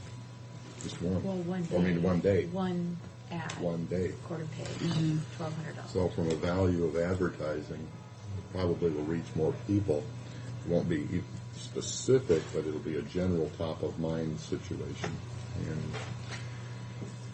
with that frequency, it would also show, especially on those weekend dates, that in the evening, we're showing the cars come. It's on the top. It'd show the cars coming into an event, and it'd be more top of mind to say, "Oh, there's an event going on the track this weekend, and maybe we could go." So I just wanted to inform you of that, and as a staff, we are considering that. I wanted to get your opinion on the viability of that being of public relations importance as much Where would as the it money is. come from to do that? It'd be in our budget, which is in our Could you- advertising budget. That'd be That's neat what if I you had could get put. them to say, from our tower cam you can see, or from our tower cam at track, which this week is this here's the weather. That's what we would intend to do is put on especially the Friday and Saturday evenings when we are. But the money would come out of your advertising budget now. And I had included, when I put that budget together, I had That's for included, 50,000, isn't it? right, that's correct. I had included a local advertising, and my recollection was about $10,000 in local advertising to be more top of mind because of the competition we're having across the river, to maintain that visibility and more top of mind awareness. I think we better research this rather quickly, rather thoroughly. I think so. Again, knowing where they're planning on looking. Well, as long as it doesn't deplete the whole No. advertising. It will not totally deplete it. Well, And it about was the hard. fact It that was you planned on 10,000. planned on 10, so we're adding an extra 2. But I think we're getting much more visibility out of it and much more top of mind because of the frequency of the use of that. One other item while we're on the subject of advertising, Ray, that sign we have out in front is just terrible. Yes, it is. On 60, we need to put something there. That is You mean really that bad. little That little thing? thing out there? You can't read it most of the time, but it's just Yeah. terrible. There's a public facility with that 2-bit sign out there. Yeah. Well, it's better than a piece of plywood we have. That would be the only With red alternative. paint on it. That's really about I'm it. going to have to leave, so I shall return. Okay. We have to vote on that. While you're voting, I'll be trying to make it to my car. Okay. And finally, so anyway, I'm hearing that this is you think it's a viable kind of an advertising? Yeah, we'd like to see you follow up on it and come back to us. We don't want to commit on it until you come back to us to see exactly where we stand. Got it. Finally, Titans are going to have a fundraiser Saturday night for the Montila family. half of the gate, half of what they sell will go to the family, and they'll have donation buckets around the place too. So there is a community effort going on, and we'll be part of that. Okay. That's good. That's interesting about that sign out there. I think the advertisement could be very beneficial.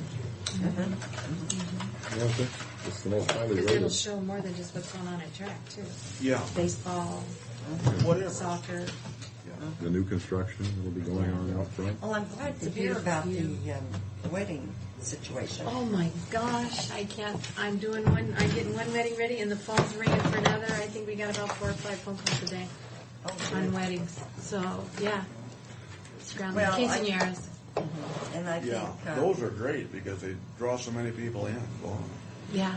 And then if we get this hotel contract situated, that big room there would be a beautiful place too. Wonderful room. Have any of you noticed the hotel that's going in over by the Red Lion? Have you ever seen anything slower? Slow, I know. I think he's doing it as he can afford it. Well, when I worked at the Bureau, I called to find out because we needed some dates. And I had heard he's paying for it as he goes. And I talked to his staff and they said, no, where did you hear that? That's not what we're doing. Well, gosh, then your contractor's not too great. 2 people working on that's what they say. 2 or 3 is about the max they'll see. Oh, my word. Well, I guess he's not too slow. I know we're slow, end of April, from when we were expecting now. Or December. Remember we were talking December. Originally December. Yeah, And CJ then says December. Well, but it makes sense with the stucco and the weather. Oh, yes. Well, and plus he was the very fact- ambitious on his... Yeah.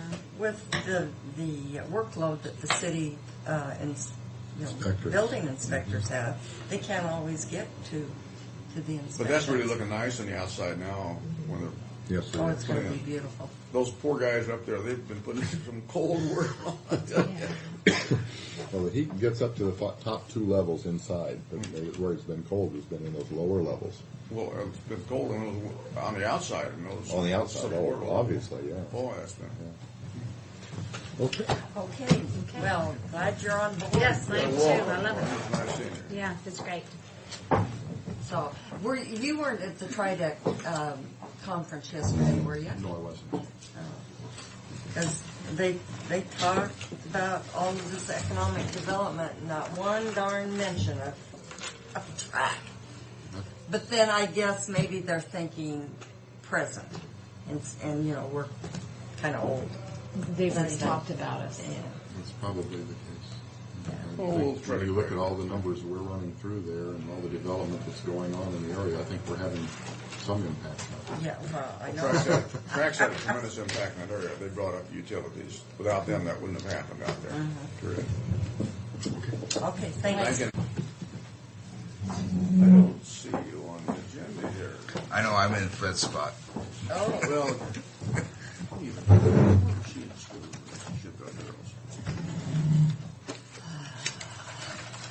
I need to ask somebody, let's Dave. see, Karen is Jackie Page. Okay, what's going on here?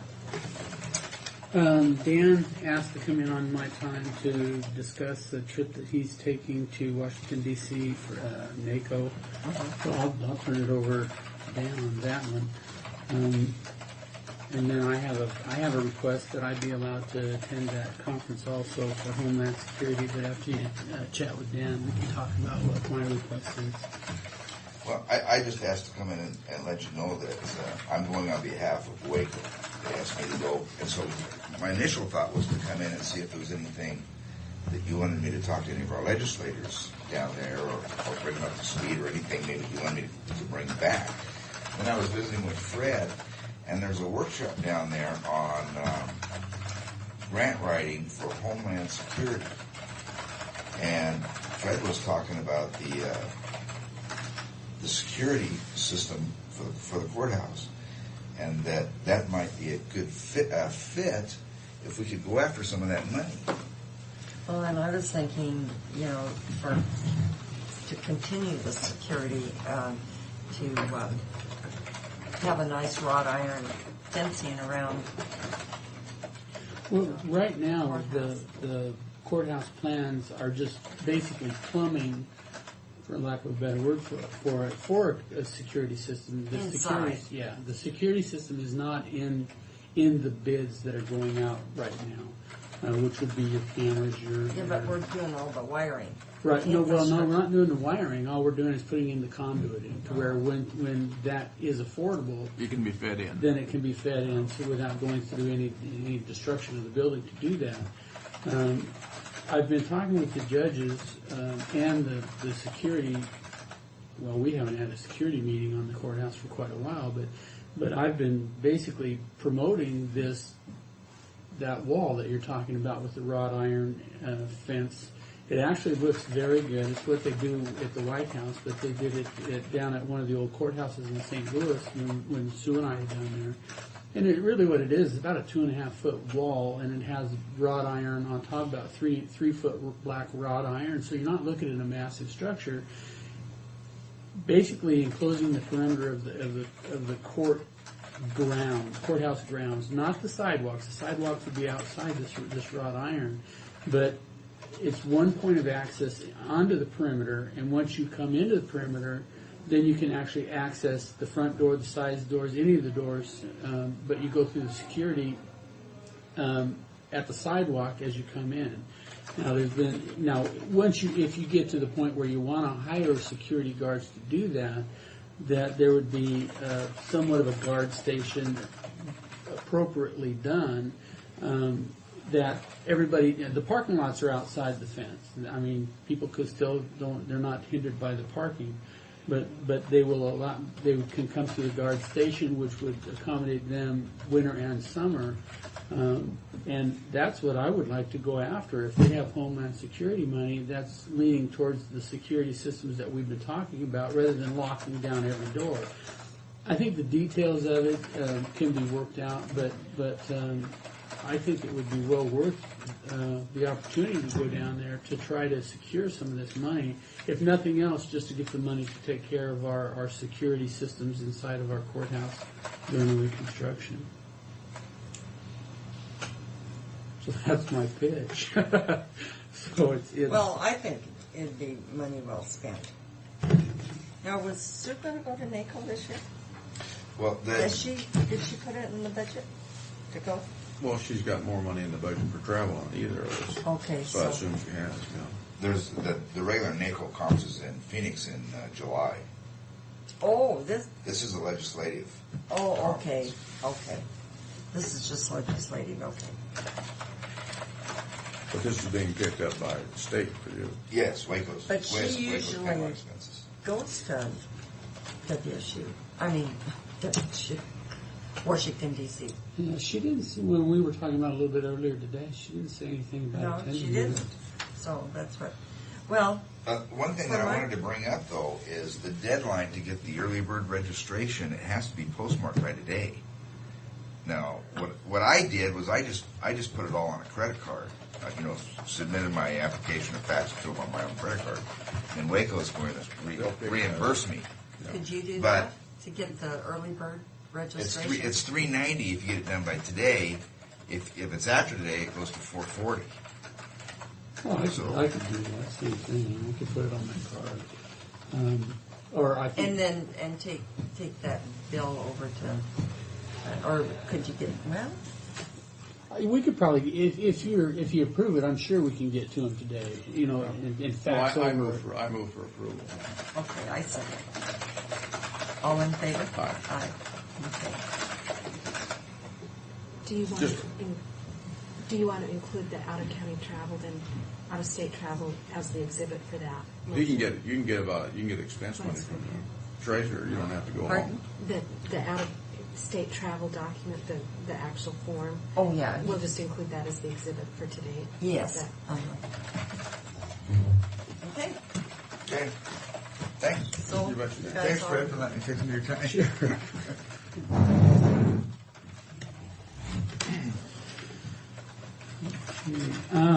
The next one on the agenda in the packet, beginning at page 2, you'll see the budget amount, and page 3 actually shows the layout of This, that's pretty reasonable. Yeah, I think so too.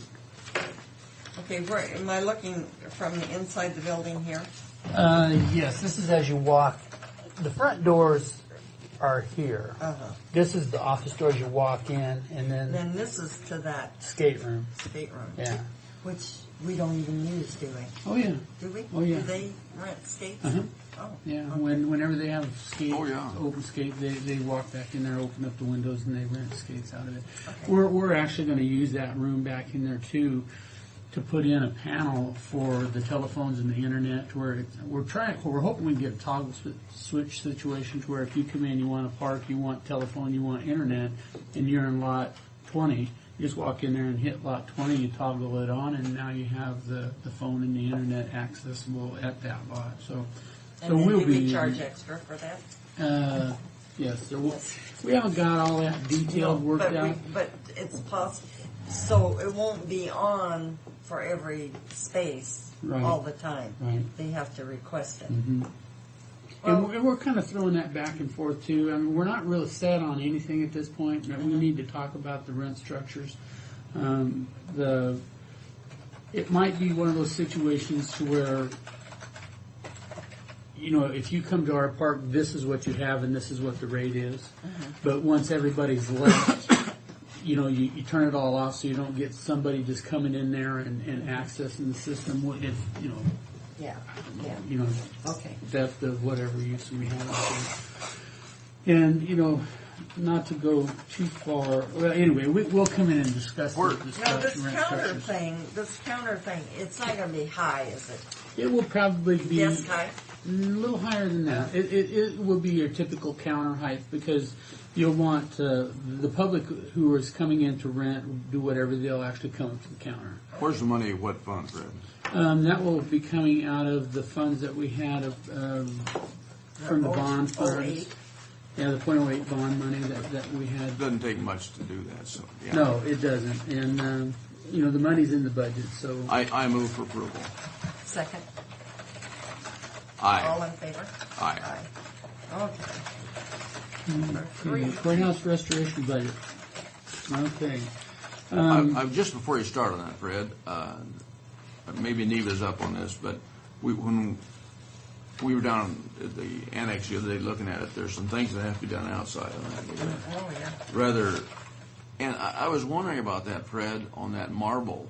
One of the things, rather than restoration, that might not be able to be reclaimed. Maybe it can be, but there might have to be something to replace that marble.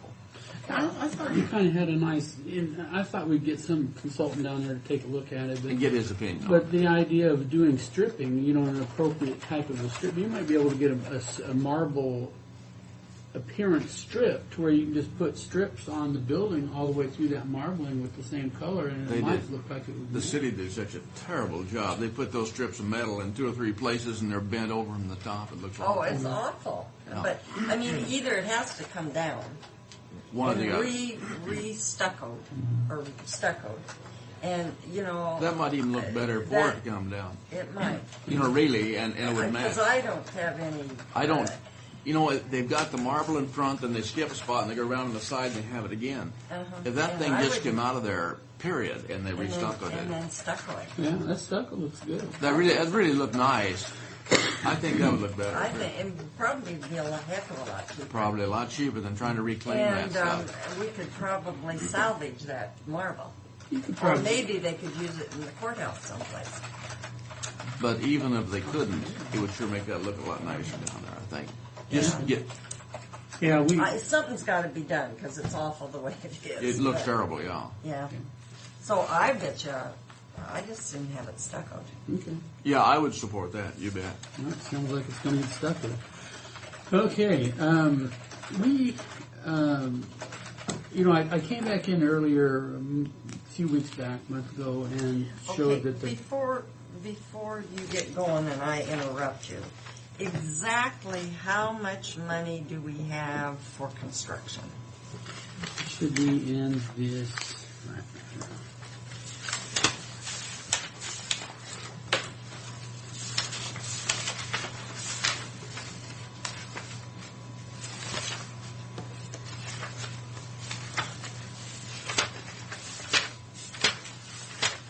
And maybe it's right here. It's $7,800,000, approximately $7,800,000. Okay. So we're about 290,000 under that right now, Well, yes. plus our contingency. No. Plus, no. That includes the No. contingency. Did you This say- bid here does include contingency. That $7,500,000 does include a 10% contingency. Yes. On that. That doesn't. However, the $7,800,000, the number that I just gave Neva, does not include our 10% contingency. There's an additional $780,000 on top of that. So with that, we've got about $8,500,000 for construction. For construction, counting contingency. Yeah, counting contingency. Yeah. So give me the contingency amount again. 10%. It's 10%. So it's $780,000 contingency. Okay. So And if we stay away from change orders and that thing. We're not going to. I hate to tell you that, but when you do remodel, that's why we give it a 10% contingency, because Yeah, we're but looking for except that outfit, what's from Seattle? What are the Cardwell. Huh? Cardwell. Cardwell. Yeah. Their average change orders was 1%. Right. That's right. Well, and there's a lot of difference between 1 and 10. I mean, that gives you a lot of, boy. Well, this is the conversation I had with Brian the other day. He said, well, he said that with this, he says we don't think we need. He said maximum is 5% contingency. And I said, Brian, I don't want you to be offended by what I'm going to tell you, but you're typically underestimate your jobs, and I said I'll tell you why. And I could tell he wasn't real happy with what I was saying, but every job that he's bid for us, he's been underestimated those jobs. Except Tim said he did good on his building up there. Well, It was perfect. the jobs that he did for us. Remember the situation we have at the public safety building. We had to take that extension that took it all the way to the 4th floor. That ladder, that staircase out here on the side.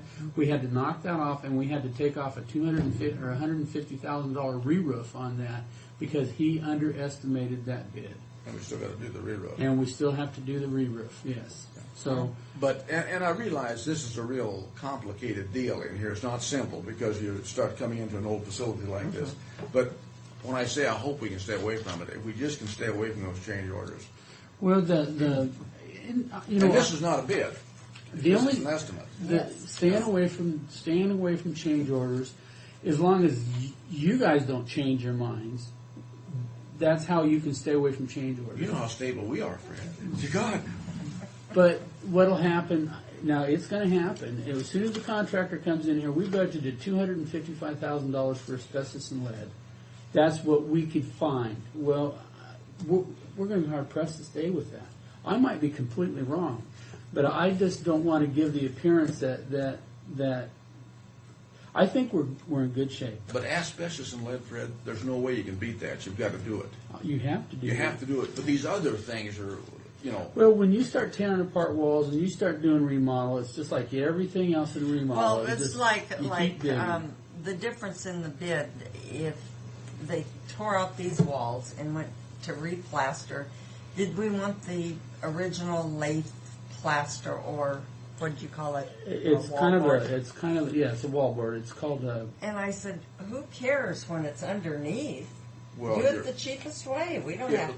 Plaster. The reason they don't do plaster anymore is it's damn expensive. No, they were going to. They called and they asked, "Do you want to do the original Latham plaster, or do you want to do? I think it's something board.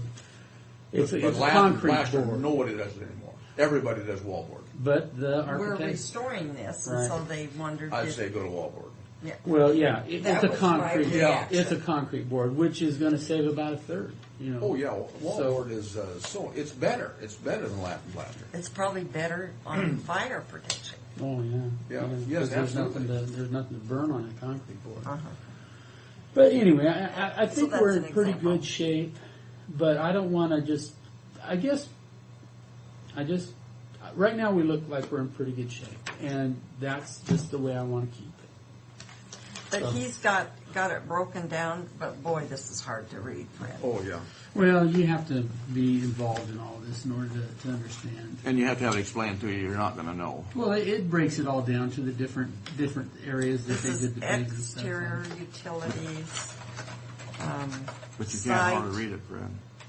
Well, I've got a better printout. This is the facts that they sent over. I've got the full blown report that I didn't bring in to you. If you'd like to have it, I'd be happy to give you a copy. But you know, when you come back to this lath and plaster, just imagine nailing those laths on there individually with the spacing in them, all the way through. My God, that'd take you forever. Yeah.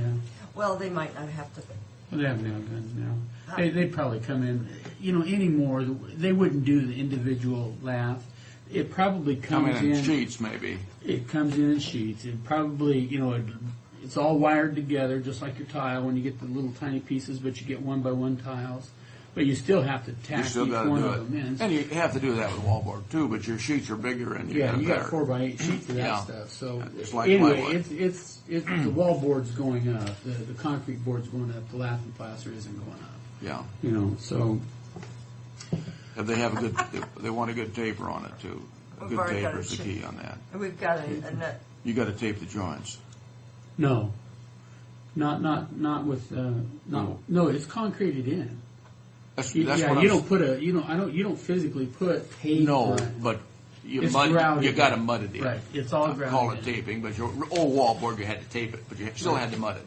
Well, it's like a stucco. It's the same Yeah. thing. I mean, you put it up there, and then you come in there with a 1/4-inch layer of And you grout concrete it. and grout it all in, and that's your finished look on it. So, yeah, it's time consuming. But I want to just keep you informed as to what I know, and that's not much. But I was real happy to see that the bids are coming in right where we have estimated it. Now, this does not include your security stuff. But I feel, Frank, that we're going to get some good bids because our contractors here locally are too busy. But we're going to get some outside bids where people are hungry. Well, I sure hope you're right. When are we going to go out now? The architects basically said that very same thing, that these companies are hungry. And That's right what now Kim they're said. looking. That's why we they're got looking such a for good bid. But look on what these I don't bridges. want to do is run into another track. Oh, Lavernier. Lavernier came in, and everybody he did work for here had trouble with him. Absolutely, the high school, the city, and us. And I'm certainly not going to stick up for Lavernier. However, if you had a good inspector on that job that said every time this is not right, they would have complied. But if they just had free run, they're going to do what they want. They did have free run with us, for sure, but he must have had free run with the high school and with the city, too. But see, they didn't at the city hall, I mean at the...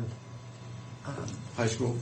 No, over here at the senior center, because Art Fink was still on the payroll for the city. Well, Tom Brandon was when they did down at the school, and Tom...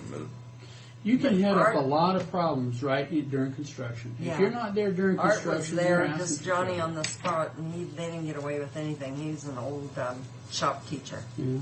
Yeah, and that's what you need, someone who's got some experience. But God, we have the worst guy in the world. Well, we're not going to do that again. Never. We're not going to do that again. I'm here. That was my job. Between me and Brian and Terrence, those guys are good. I have to give those guys credit. Terrence is tough. They are tough. As a matter of fact, they're tougher than I am, and I'm pretty tough on the contractors. But okay, I don't think we're going to have. I don't. This is good. I don't want another Lavernier. Well, I'll tell you, this is my attitude on this thing. We got one shot to do this courthouse right. Those contractors are going to come and go, but you know what? We're going to be here, and they're going to be looking at us as to why they didn't get a job that they asked for. And I'm not going to disappoint the public, and I'm not going to disappoint you guys. We're going to get the best job we possibly can. This is good. This is what I want to hear. Now I want to see the bids, and I hope those bids come in pretty close to We'll our get the estimate. bid, well, so do I. And I told Brian again. I started telling you about how he underestimates everything, and I told him why, and he says, "Well, tell me why." After I insulted him, I said because he is so thorough at what he does. Contractors can't bid knowing that they're going to make their extra money on change orders because Brian holds those change orders down. He's saying he's going to hold it under 5%, which he probably will. But I would, if Brian's estimate is $7,500,000, I'll almost bet you guys lunch is going to come in at $8 million. That's just my thought. But we're still covered, and that's good. We'll see what happens. Yeah. So I just don't want to get. Well, if we get that $1.5 million, which I think we've got a pretty good shot at getting, we can transfer. Talk to somebody recently. Michael Sullivan. He's the guy that's heading up this whole program. He's the consultant firm over in the west side that's heading up this whole state. Well, is that money getting appropriated? Well, that's what we're going over for. Well, I know, but does this Michael Sullivan feel comfortable? He feels pretty comfortable that we're going to end up with it. As a matter of fact, he's using our courthouse as the model of his topic. And when he goes into the meetings to present this and ask for the money to be allocated, the $100 million to be allocated, they're using Franklin County's courthouse as the model project. And for this. that we've already committed to the voters and... Let me just tell you something that's not directly on this subject, but it's on money, and this is the reason our tactic called. That 81 million you heard was coming in here, here that had been taken out of the budget. And this is, he wanted to know who to go contact over there. Well, I couldn't tell him. And then I told him this morning, get a hold of Vogler in the Waco office. He said they know more people than anybody. So that just happened. He said that just happened yesterday morning. I'm just tossing that out for whatever it's worth. Yeah, the difference in the money is that this is capital money. That This they is don't, what they're looking at, capital They money, don't too. confuse the two budgets, but from everything that I've heard is that they've retired debt and they have this money available that has to go out on capital projects. It just has to go out on capital projects, so they're But going to ask for the $100 I hope million. they're not out of the same pot because they're looking at construction the same as we are here. Mhm. Bridge construction. Well, you know what? That's why I want all of us to be But up a there. $1.5 million is a far cry from 81 million. Oh, but see, they're not getting 81 million up here. Part of that would be going to someplace else, probably Walla Walla for their construction over there. They're getting just, maybe they get half of it up here. Whatever they get, they'll get a percentage Oh, of you're that. talking about that federal prisoner money? Yes. Oh, okay. Yeah. Oh, federal. Or that state. Coyote Ridge, State. that state. Yeah. That's what I meant. But, well, I don't know. I have high hopes, but even if we don't get it, You won't know if you don't keep working on it. well, Yeah. we have to keep working on it. Yeah. We won't But get if it we if we get don't it, work on if we don't get it this year, we might get it next year. Well, now his whole presentation is the historical restoration portion of it, and he wants to make sure that $1.5 million goes into the courtroom, the dome, the rotunda, the original architect's intent, which we can do easy. I mean, $1.5 million, that'll get eaten up pretty quick. And if that happens, that $1.5 million We'll free up other money to do For- the copper dome and the clocks. And of Oh, course, my, you could assign that anyway. anywhere, even you the can- Copper Dome's the historical portion. Not of to it, so that usurp, could be- but we could usurp. Well, yeah. I mean, basically, you're saying, okay, well, we Yeah. can take $1.5 million now of this, and we can do other things. I was thinking all along courthouse security. Well, if I can go and get more money through Homeland Security, which I think we have a good opportunity to. I mean, if you don't try, you're not going to get it. If See. nothing else, take the $1.5 million and give it back to the taxpayers. Homeland Security is the best thing to apply for right now. I want to tell you. If it has Homeland Security attached to it, your opportunity is going to be great, in my opinion, for the next year. I think we've got a shot at it. I do. So anyway, that's just kind of a follow-up. okay, then the next item is a change order. Yeah, there's two change orders on the portable. The portables were a bit different. There's change order 1 and change order 2, but they're basically the same job, same thing. The L&I inspector went out and he had found areas underneath the portables that needed to have some electrical changes to it that wasn't in the original bids. So these change orders, are the repairs that Seekin and Son had done to basically satisfy our. Yeah, but they're minimal. Yeah, they're Under $500 each. Yeah. Where are they in your Fred? They're page 8 and 9. 8 and 9, okay. I guess Fred's got these numbered. I'm going to give him more credit You than have I to give have it to been. Bridget. She's the one that numbers them. But, What's yeah. the resolution, Mary, we're looking at? 63. We didn't do one after Tombstones, did we? Huh. 63 and 64? That's change order number 1 there, and then this is change order number 2. Okay.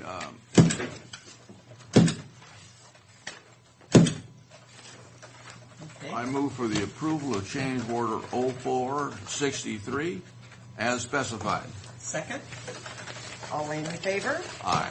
Aye. I move the approval of change order number 0464 as specified. Second. All in favor? Aye. Aye.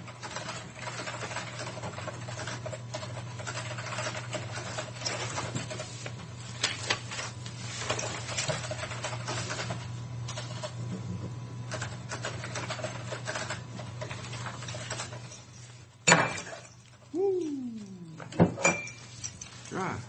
Thought it was a catastrophe, but it wasn't. Just made a little noise.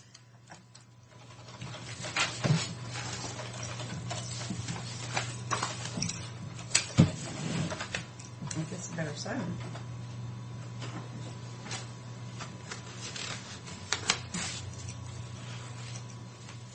You know, I was one thing I'm not clear on. I'd ask you for next week when I go to Olympia if you had a problem with me taking my own vehicle up there versus the county rig. So I want to make sure that if you have a problem with it, that I know about it, so it doesn't create a problem. What your thoughts are? I don't have a problem.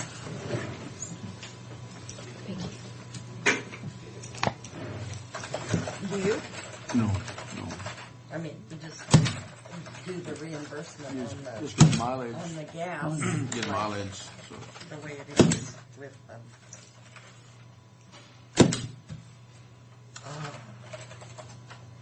Is that right?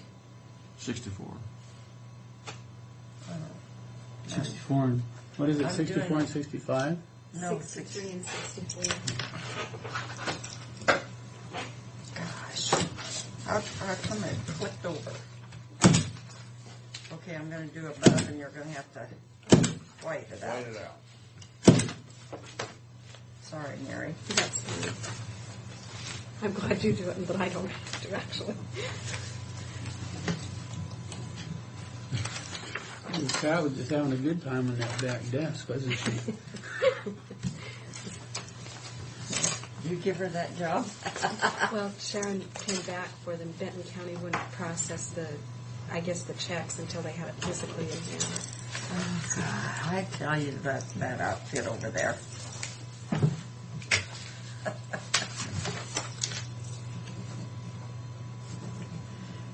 Oh, wow.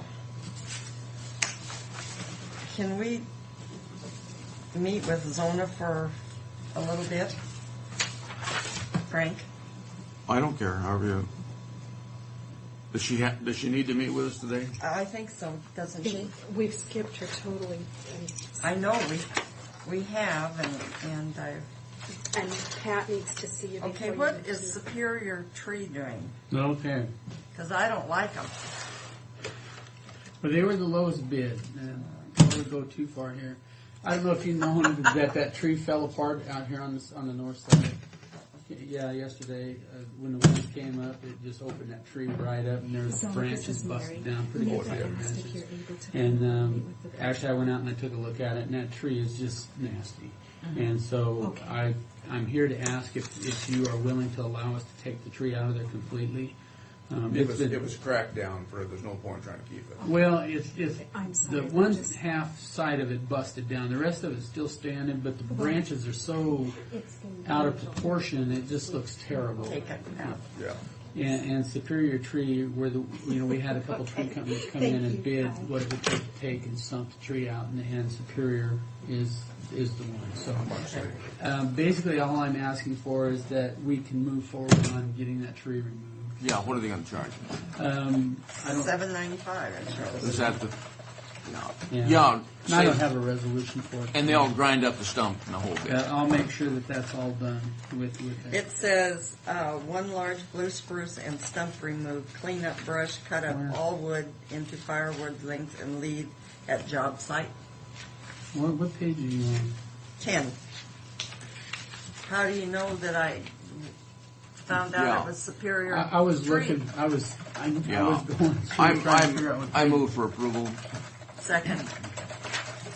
All in favor? Aye. Aye. You know, that's really pretty reasonable, as high as that is. I've had them quote me as high as $1,000. Oh, yeah. Oh, yeah. I spent, And not take away the brush. I spent $400 for a half job, and then called them in to finish it up, and they charged me $1,300. So that was $1,700 for two trees just to trim them and to trim some in the back. And I called them up and I said, "When are you going to finish my job?" "Well, we're all done." What time of year was it? No, you're not. What time of year was it? It was in the summer. Yeah. See, we got them in early spring, and you get a lot better bids from them. They came in hungry, and they really gave us some good bids. I called them, and when they gave me the bid, I said, "Don't bother coming out then, it's too high." And they went down a lot. You bet. You bet. Zona will reschedule. She said it was primarily about the move and a piece of equipment for elections. And I can't remember the third thing. But she'll reschedule because she has somebody in her office. Okay. Okay, the next one, blinds for the annex. This is to get new blinds put on all of the windows, the doors, the coverings, exterior windows. We've had a couple different companies give bids. Blinds R Us is the one that came in with the cheaper bid. You can see that the blinds for the annex is $26.54 on the cover, and his proposal is $26.54. And if you look at the resolution, it's $27.63. So there was a window, an interior window. After this was bid, I said, "Well, you're getting this one too, John." And he said, "Oh, he missed that one." And I said, "We'll go back and get it." So that's why the resolution is different from the original. 65. I move the approval of resolution number 0465 as specified. Second. All in favor? Aye. Aye. Okay, and then the rest of it's just the budgets. Okay. So that pretty well takes care of. Do you want me to call Pat down there then? Well, does she have She something? needs to see. Okay. Okay. Oh, we need to do these minutes? Yes, and we've also got quite a few vouchers here. Okay, Mr. Brock, do you want to do these motions? Yes. Well, Sue's an authorized. Well, Sue signed it If already. you, yes. Maybe are going to be in this afternoon. Uh-huh. These here are samples to do the countertops in Zona's area and the break room downstairs. So if you want to go through those. Where at? Well, down at the annex. Oh, okay. It's the kitchen down in the annex and then the countertops in Zona's area. Excuse me. I move the approval of the minutes on January 5th, 7th, and 26th. I know, second. The one is December 22nd, I believe. January 5th, January 7th, and I'm sure you're right. No, it's got January 26th on here, man. It does? For January 21st. Commissioner proceeding. Oh, I was reading down. And then that's your next Yeah. meeting. Yeah. I just want to talk with Greg and told him it wasn't my idea. It was Oh, no, it has to be. They were adjourned January 5th, adjourned January 7th. It has to be. What's that? that you wanted him to go to that. What did he say? He just looked at me. I'll ask him. Well, I think it'd be nice for him to present just the video and talk about it. January 5th. January 21, and December But- 22nd. But it was adjourned, though. It was adjourned until January 5th. This had to be that. This was December 22nd's meeting. Okay. Okay, I stand corrected, Mary. He's not used to doing those minutes.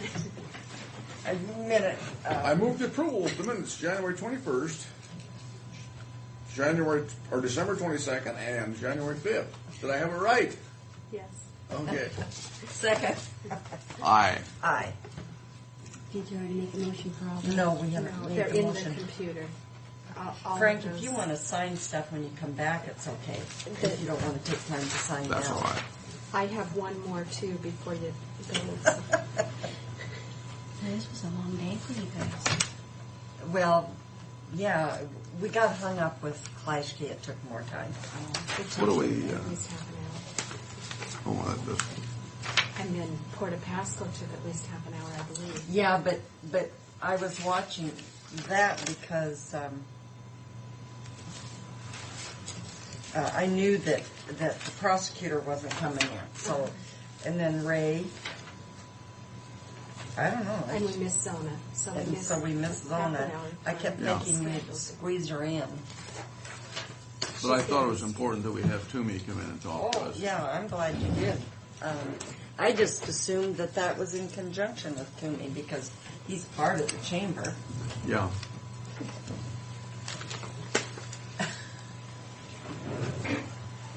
Today. Is it the Tri-City Chamber that's putting the book together? Is that what I said?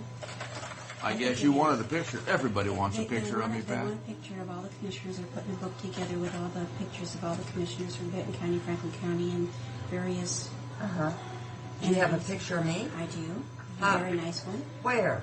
Up in my office. It was taken in 1960, and that It was was, given to me 2 years ago. Oh, okay. So, Right. Sue gave me one recently, and I have nothing for Frank, so I've been doing And my he cannot best. use his picture from the 70s in the boardroom of Pasco School District. I don't see why not. I just haven't changed a bit. Okay.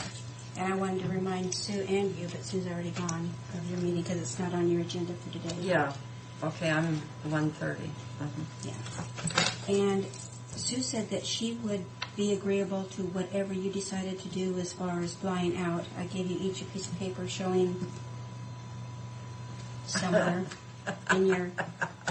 In our mess? in your- I'm not sure what I did. I had it in here, Pat. Well, I can let you just glance at this one. Okay, flying from Pasco, you guys wanted to leave earlier. If we're going to rent a car, I wanted to go so we didn't have to go in the dark. Okay, so 2:13's fine with me. Okay, leave here at 2:13, yeah. But, so we'll have to be there by 1, Yeah. at least.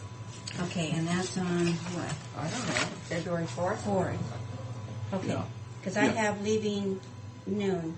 I have nothing else after 11 o'clock, so. we Okay, should be and okay. what day is that? That's the 4th.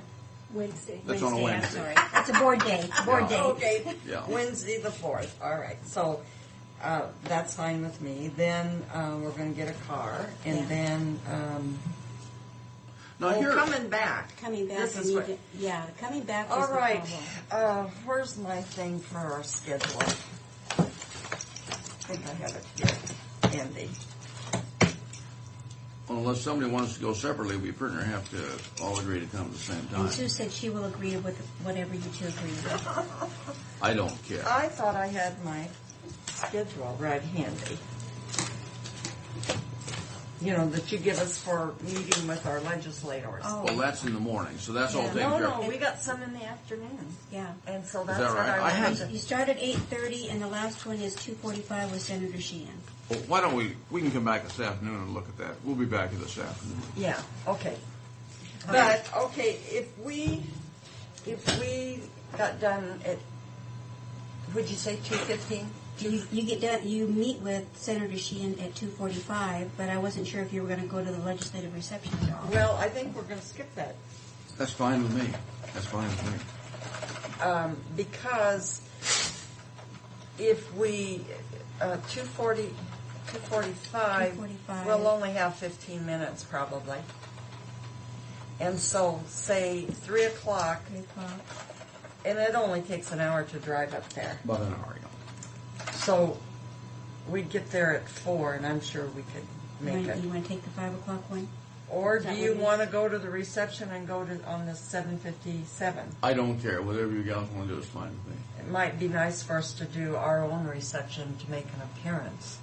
But I think the important thing is to meet all of our legislators. And none of them are going to be at the legislative reception.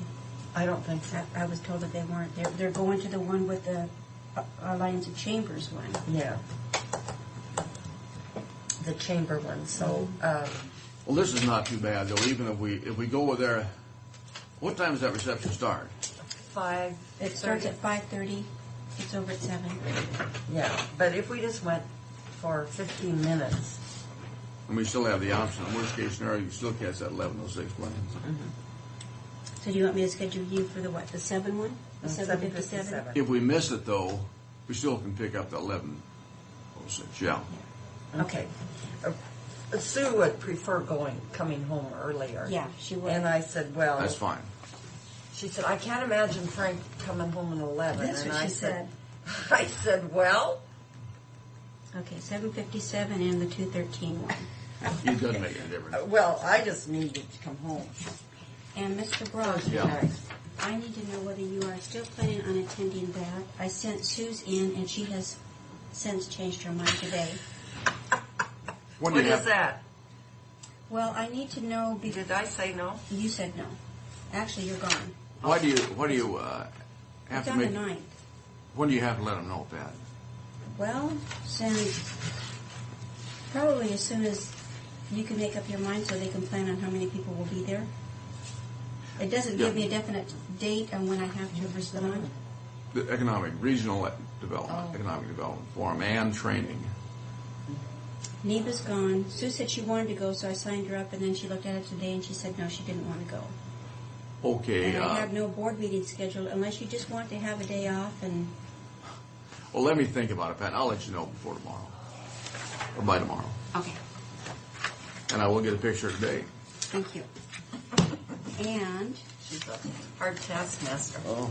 Well, let's do that resolution. Okay. I mean, that warrants for payroll. so Mary can get it, and then what about the other? Yeah, we'll do the others too. Okay. I move for the approval of Payroll is listed. payroll warrants as specified. All in favor? Aye. Motion carried. Now, this one goes to Tim. Okay, I wasn't sure if the whole thing did or if we paid part. Well, what is this? What is this for? Now, let me read it. The general dues. And I wanted to ask if you wanted to pay it all at once or. And this is transportation dues. Well, no, let's just do it monthly. Monthly? Okay. Don't you think, Frank? Absolutely. The dues? Minimum we can pay on it. Monthly. Say it'll help. And give the other one to Tim? Yes. Okay. And he might want to pay in advance. I mean, all of it. What else you got, Pat? Sign. This is Public Works payroll. I move the approval. Second. All in favor? Aye. Aye. Aye. And I checked the 2003 ones over very good, Neva, and yes, they're all legit. Okay, good.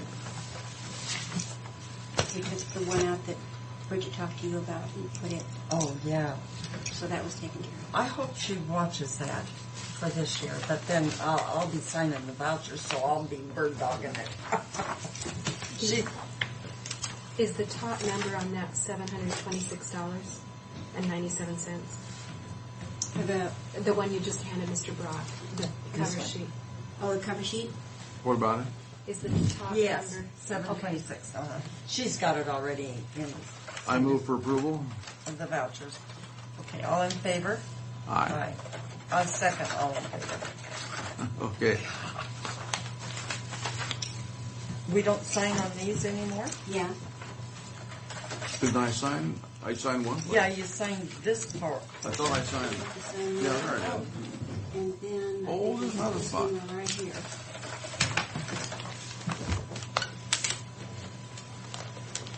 Just one spot here. Yes.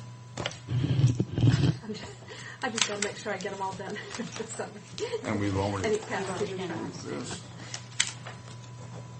You can just feed us anything to sign, Pat. Yeah, we're kind of vulnerable. A lot of money going out there today, isn't there? Yeah. Come on. Get a raise, make you whatever, you know. Sally did that with us one time. We just signed it on a little pup. She made a bet with somebody she could put that through, and she did. We just signed it. Is that in Soldiers and Sailors? Huh? Yes. You're looking better. That's because I only took one of my pills. I'm practicing like my doctor is. You took away one of them without his permission? Yes. Pat? Hey, he practices, I can practice. Oh. That's why they I feel call it a much practice. Well, you look better. I don't like But- that other one. Well, but if you get a panic attack, Then I'll go back on it.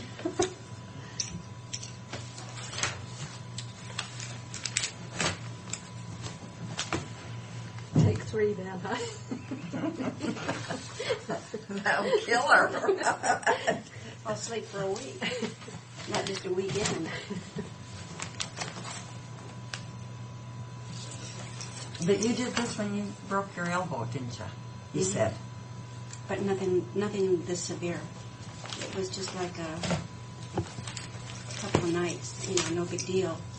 And I went to the hospital and they gave me a shot and I was fine. How does it affect you, Pat? Just like she's going to blow apart, huh? Okay. I think I do that when I start to make a speech. A lot of people do. I have moved the approval of the vouchers on the Soldiers and Sailors Fund. And I'll second the motion. All in favor? Aye. Aye.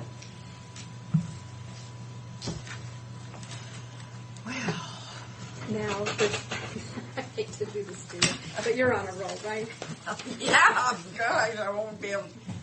I think we'll go ahead and do this today because it's simpler to explain once than for you to wonder what it is. Okay. This one is rescinding the resolution that adopted the first agreement with emergency management for us to do their, the Payroll payment and and stuff. Because then we redid it, and that resolution didn't say it rescinded it. So we need that one. Okay, what number is 66? Yeah. I move the approval of Resolution 0466 as specified. Second? Aye. Aye. Neva, do you need another pen?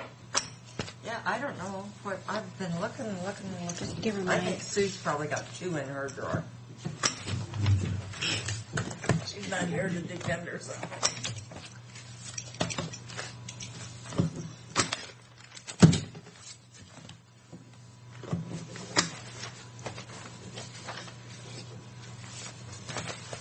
Should Sue be signing this one too? It won't matter. No, Okay. it'll be fine. And then this is the one that Tom prepared with the end of year transfers to balance out the budget that we do every year. There's a lot of copies here, but really I think we only need 3, so I don't make you sign more than you need to. Is that a resolution? It's a resolution. I move the approval of, it's It does. 060. It's all was pre-assigned. I move the approval of Resolution 2004-060 as specified. Second. Aye. Aye. The only other thing I had when I was clipping the newspaper articles, this one, I didn't know if it was a concern. I doubt it is, but it might be. Yeah, I didn't read this, but Oh. maybe. It goes back to that pill funding again. Yeah, I wonder if we should make some copies and send it to our federal people. Wouldn't hurt. Huh? With a letter. Okay. Saying. Because this thing is, the same old thing is going on. You want, what do you want the letter to say? Well, just that we feel that there should be a public process and Or public, not process involvement. yeah, public involvement. They'll say there's a public process here, but they need to have public involvement in this thing. Okay. Was there only 2 of those resolutions, Mary? Of the Tom one? Uh-huh. There were, I thought I gave you 3. There's a whole bunch. Do you want to do them all?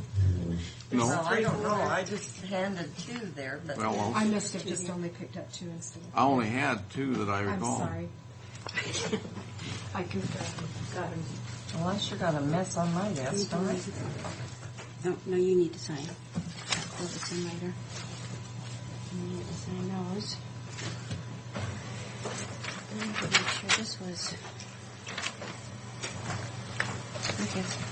I'll increase it, so we'll leave it. Good grief, this year is starting to whip by fast. It is. First month. First month. What else do we have? I think we're done, aren't we, Mary? That's all I have. What number did you end with? Was it 66. Okay. Was that last one? Are we finished? Uh-huh. See, I gotta be back here for that. Did they call about the conference call? To say there wouldn't be one? I never got anything. Because I didn't Tim get an said- email like I usually do. Tim said that, if the and we didn't get any information, did we? No. Okay. We're done. Yeah, okay. I'll meet with